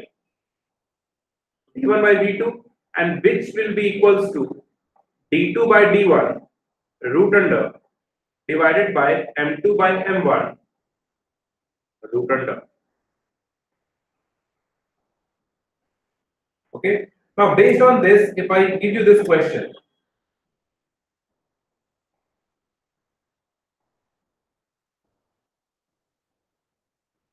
30 ml of H2 O2 and 20 ml of H2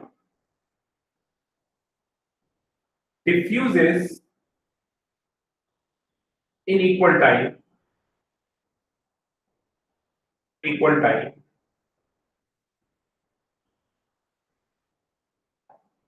Find out the total volume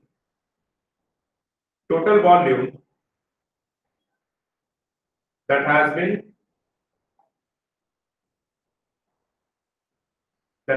diffused. Can you do this? Total volume, you have to find it out. Means the volume of O2 plus volume of, just a second, not this one.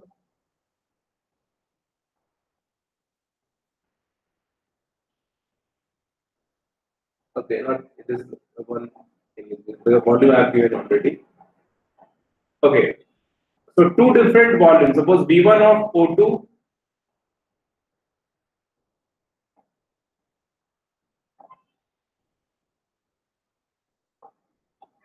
V1 of O2 and 20 ml of H2 diffuse in equal time, then you have to find out the total volume that has been diffused. Okay.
So what we can do here, you see,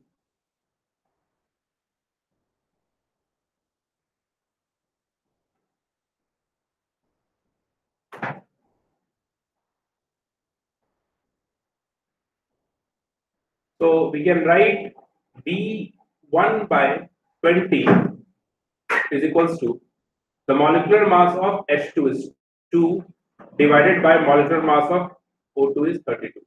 This is what we can write. Right? This relation we are using. This relation. V with molecular mass.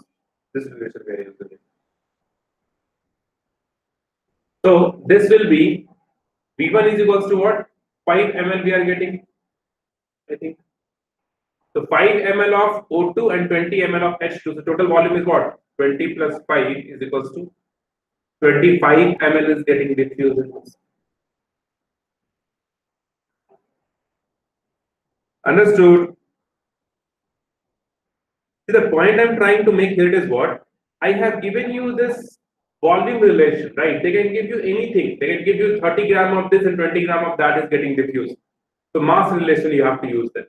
Okay. Means this volume is just a reference I am taking to make you understand. This can be distance, this can be mass, anything. But whatever it is, whether it is volume, distance, or mass, you have to equate this with density or molecular mass, depending on the data that is given in the question. Is it clear?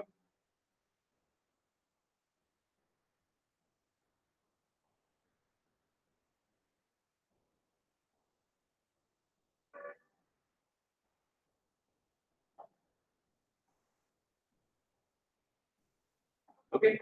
Now another thing you see, I have taken this relation at constant pressure.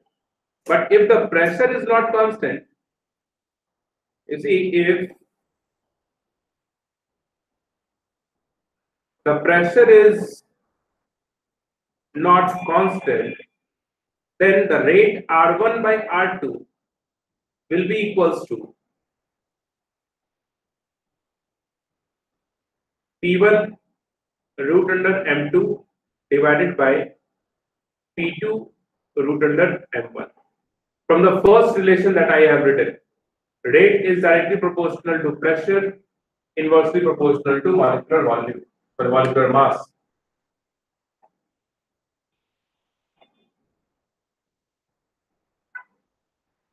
Right? So if pressure is not constant, you have to take this expression.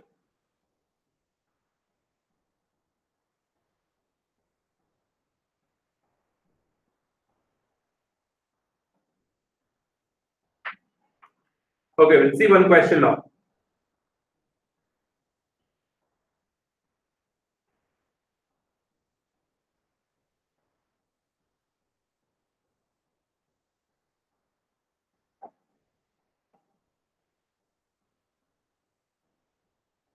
This is a cylindrical tube.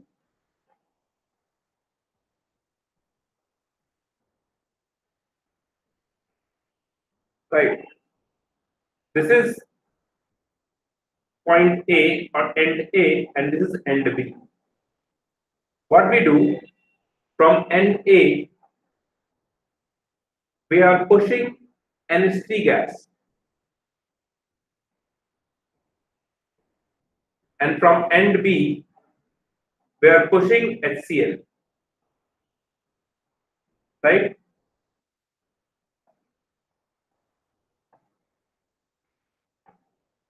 This is a point A. Oh, so this is a point P. This is Q, and this is R. Suppose this distance, the distance of this point R from this end is Y, and from this end it is X. Now your question is, now this total distance is 2 meter. From this point to this point, this distance is 2 meter. The question is, at which point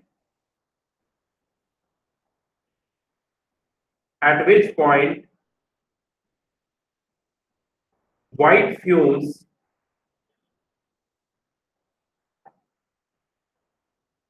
appears first?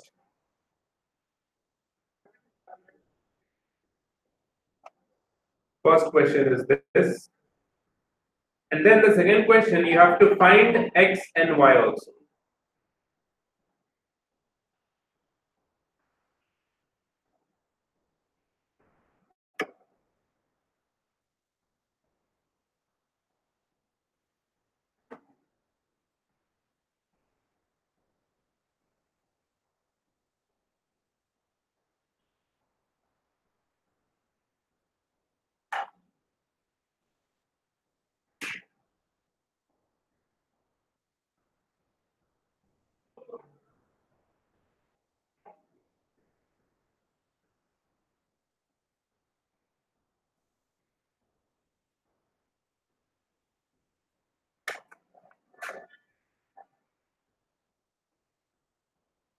So this question,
What happened? Did you get the answer?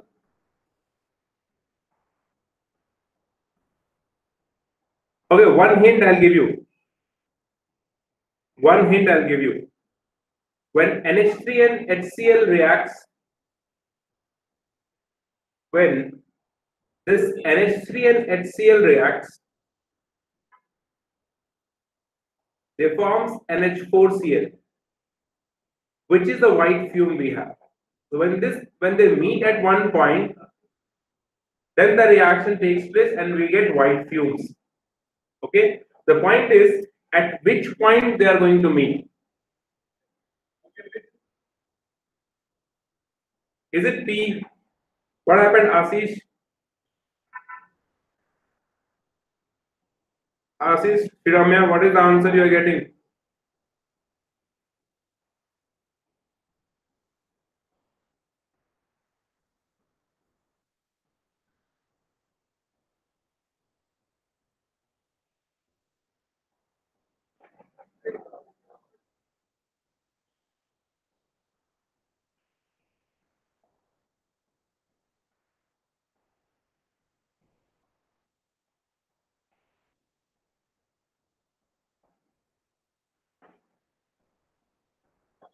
Tell me, guys, what is the answer?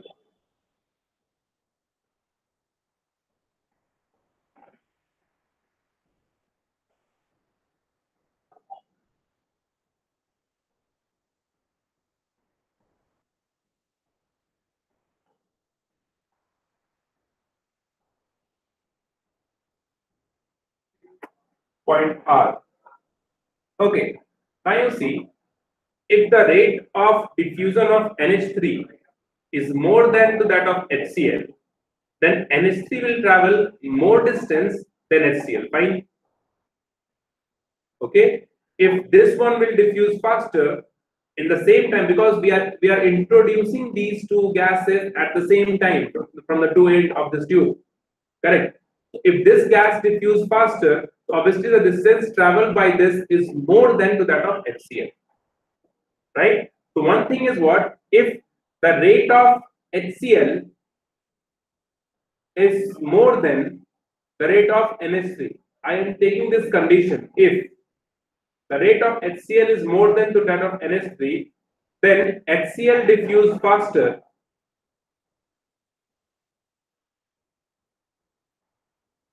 right? So this is actually exactly at the end, 1 meter, 1 meter this side, right? If HCl diffuse faster, so then they'll meet at this point. Okay, means halfway, they'll travel the halfway in lesser time than NH3, correct? So this HCl will come at this point faster than this, right? And then the answer will be what? The white fume appears at point P.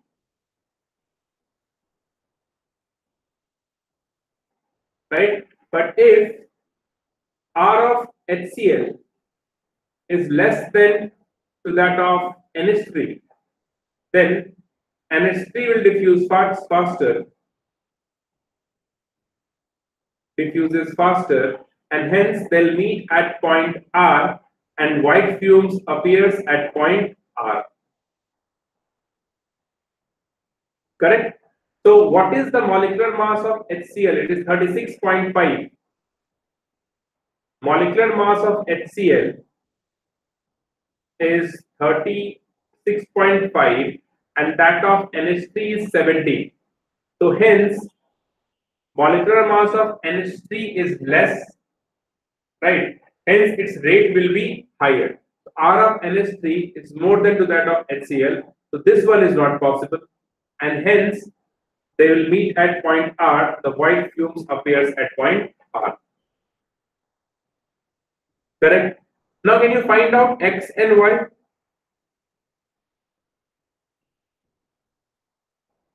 Now one more thing you see. When they meet at point R, so what is the distance traveled by NH3? Distance traveled by NH3 is given in the diagram. It is X, and that is by HCl is Y. The time is same, equal time. They take equal time for this distance to travel. Now can you do this? X and Y.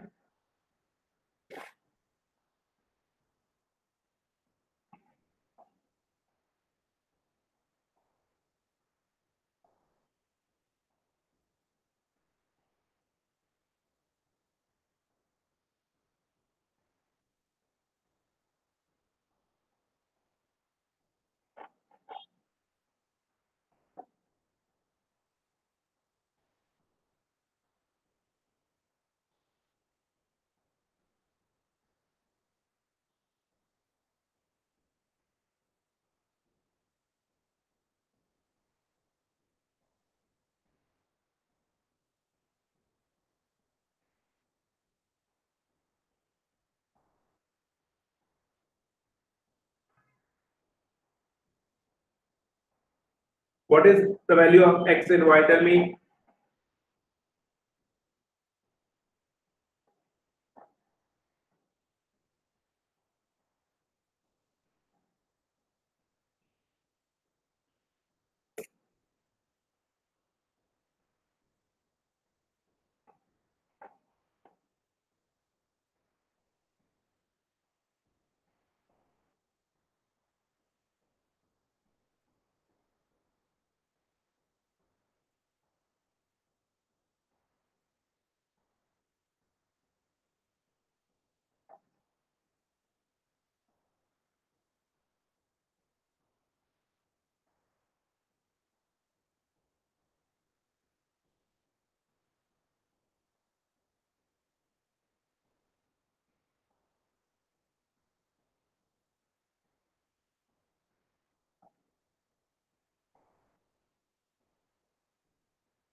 Are you done? What happened? Are you there? Yes or no? Guys, tell me.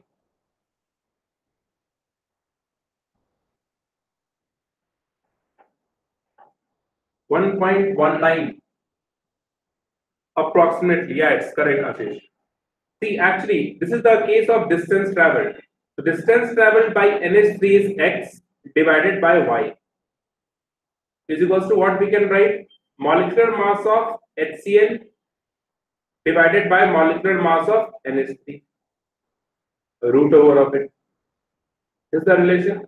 Volume case we have discussed. Now this is a case of distance, so X by Y. And that will be equals to 36.5 divided by 17. So this will be approximately 2.25 root over of it, and which is nothing but 1.5. So x is equals to 1.5 y. This is one relation. Another relation, we know this distance. X plus y is equals to what? 2. Substitute x in terms of y. So y is equals to what? 2 by 2.5. That is 4 by 5. Right? So which is 0.8. So x will be what? 1.2 approximately meter. Did you understand this? Y is, so this distance is 0.8 from here, and this distance is 1.2.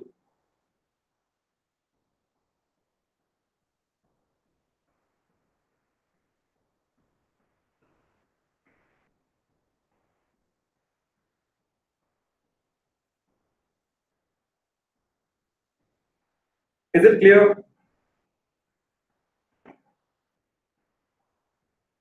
Did you solve this kind of question? Ashish, Ramya, Andrew? I think I have done this question in the class. Andrew must have solved it. Ashish and Ramya, did you solve this kind of question earlier? Okay.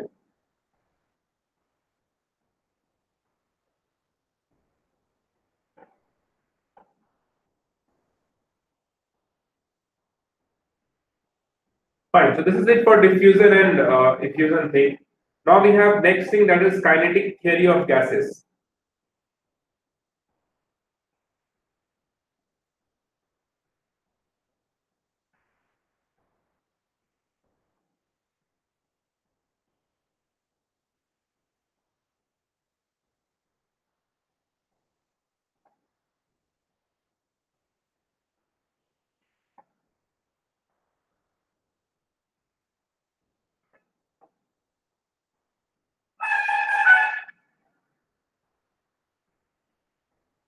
So you solved a quadratic.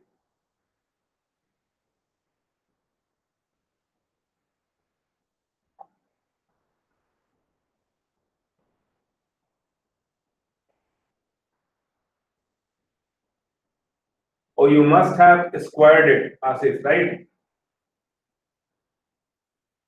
To remove the root thing, you must have squared it. Square root both sides, correct?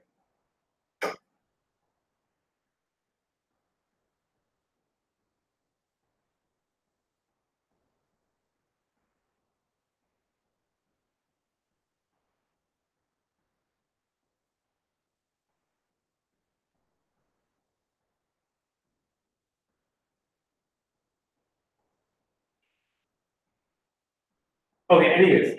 Write on this kinetic theory of gases. In short, we also write it as KTG. You must have done this in physics also.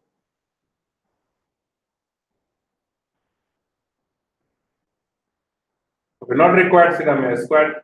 You can easily solve. You are getting root under 2.25. You must have not divided 36.5 divided by 17. If you have divided that, you will get 2.25, and that is why it becomes 1.5 directly. So that will be a bit easier. Anyways, not an issue. So you see this kinetic theory of gases, it is actually based on few assumptions. Okay. So write down those assumptions first because it is important. That's why I'm dictating this assumption. Okay. Write down those assumptions quickly. There is no force of attraction among the molecules. There is no force of attraction among the molecules. No force of attraction among the molecules. The first assumption is this.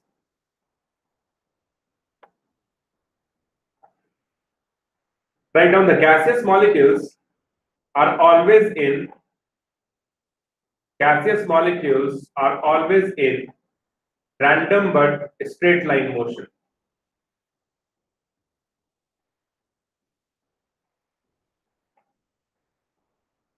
Always in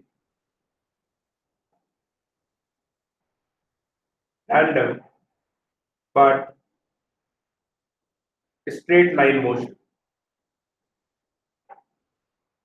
Straight line motion with uniformly distributed speed in all directions. Straight line motion with uniformly distributed speed in all directions. Third assumption.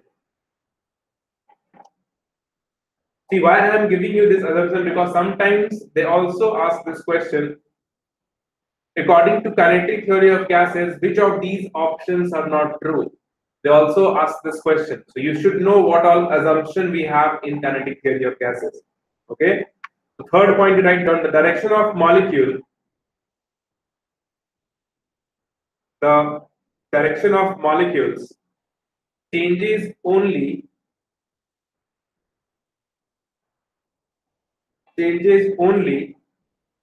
if it collides with some wall, or some other molecules. Direction of molecules changes only if collides with wall or some other molecule.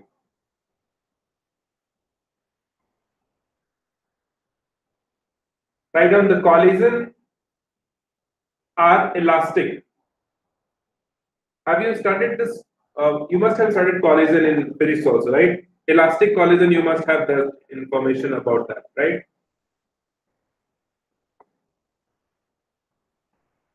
The collision are elastic, means there is no, loss of energy, right? One molecules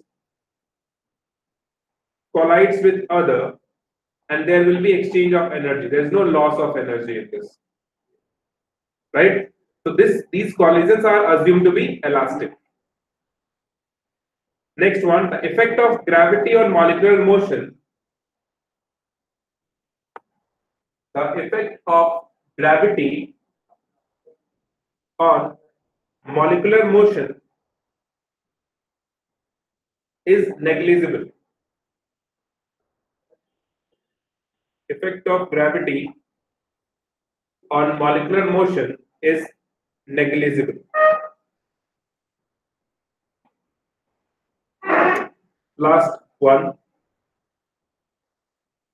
The volume of a molecule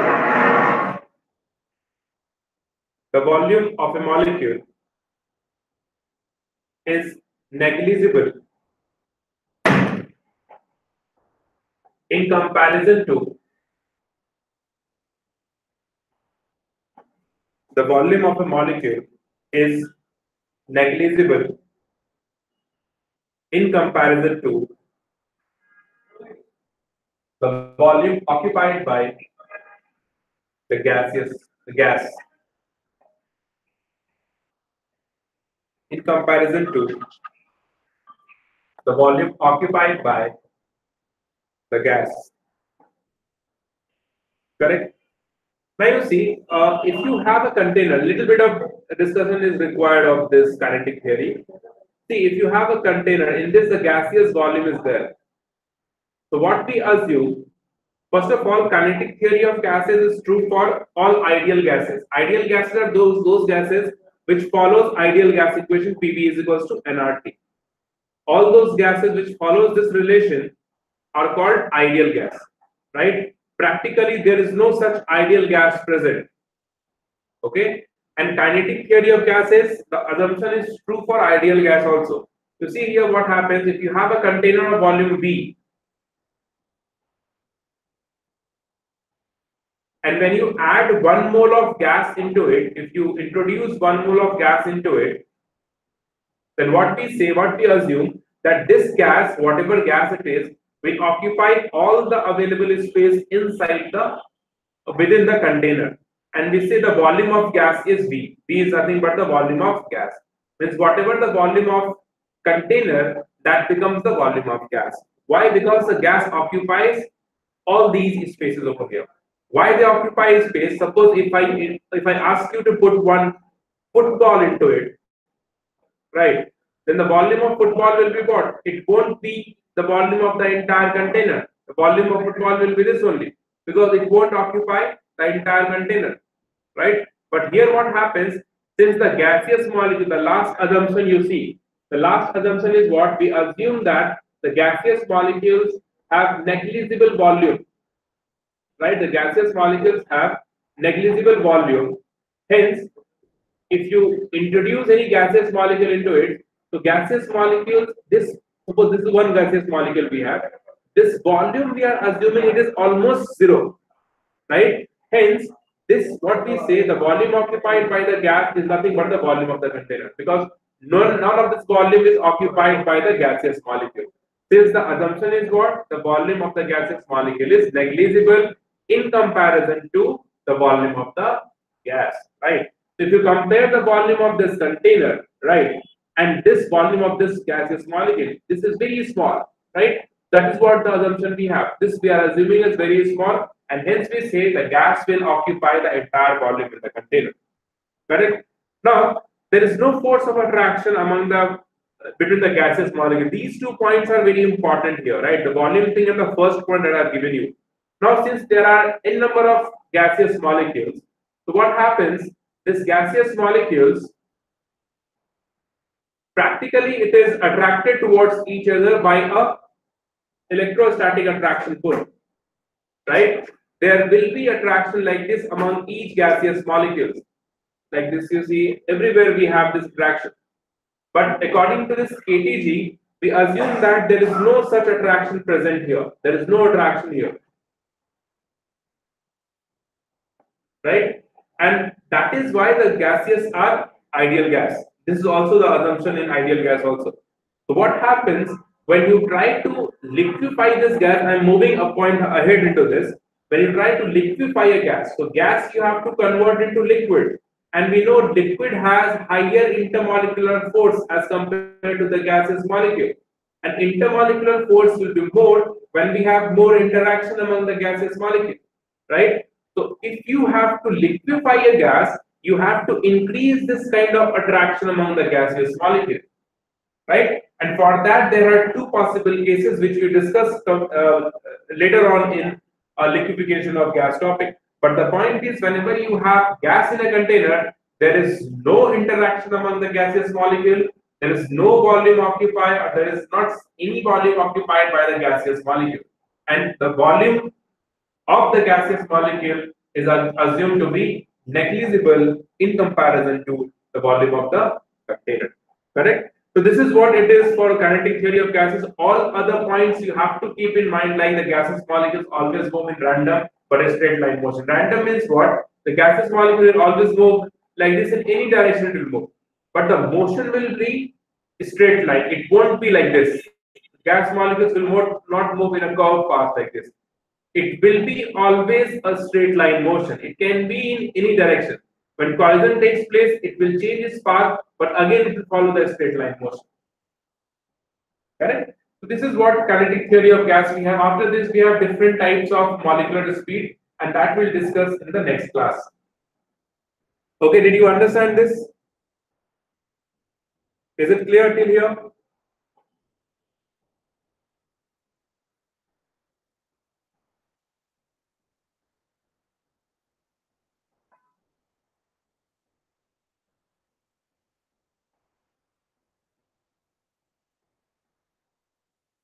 Tell me guys, should we wind up the class here?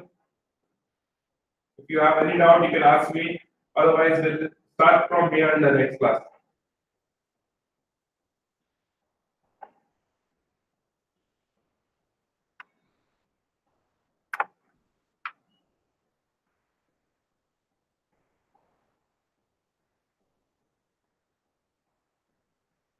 Understood all the topics, right?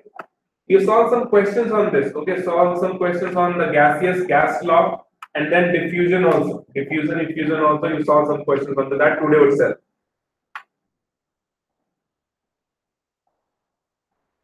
Right? Okay. We'll see you in the next class.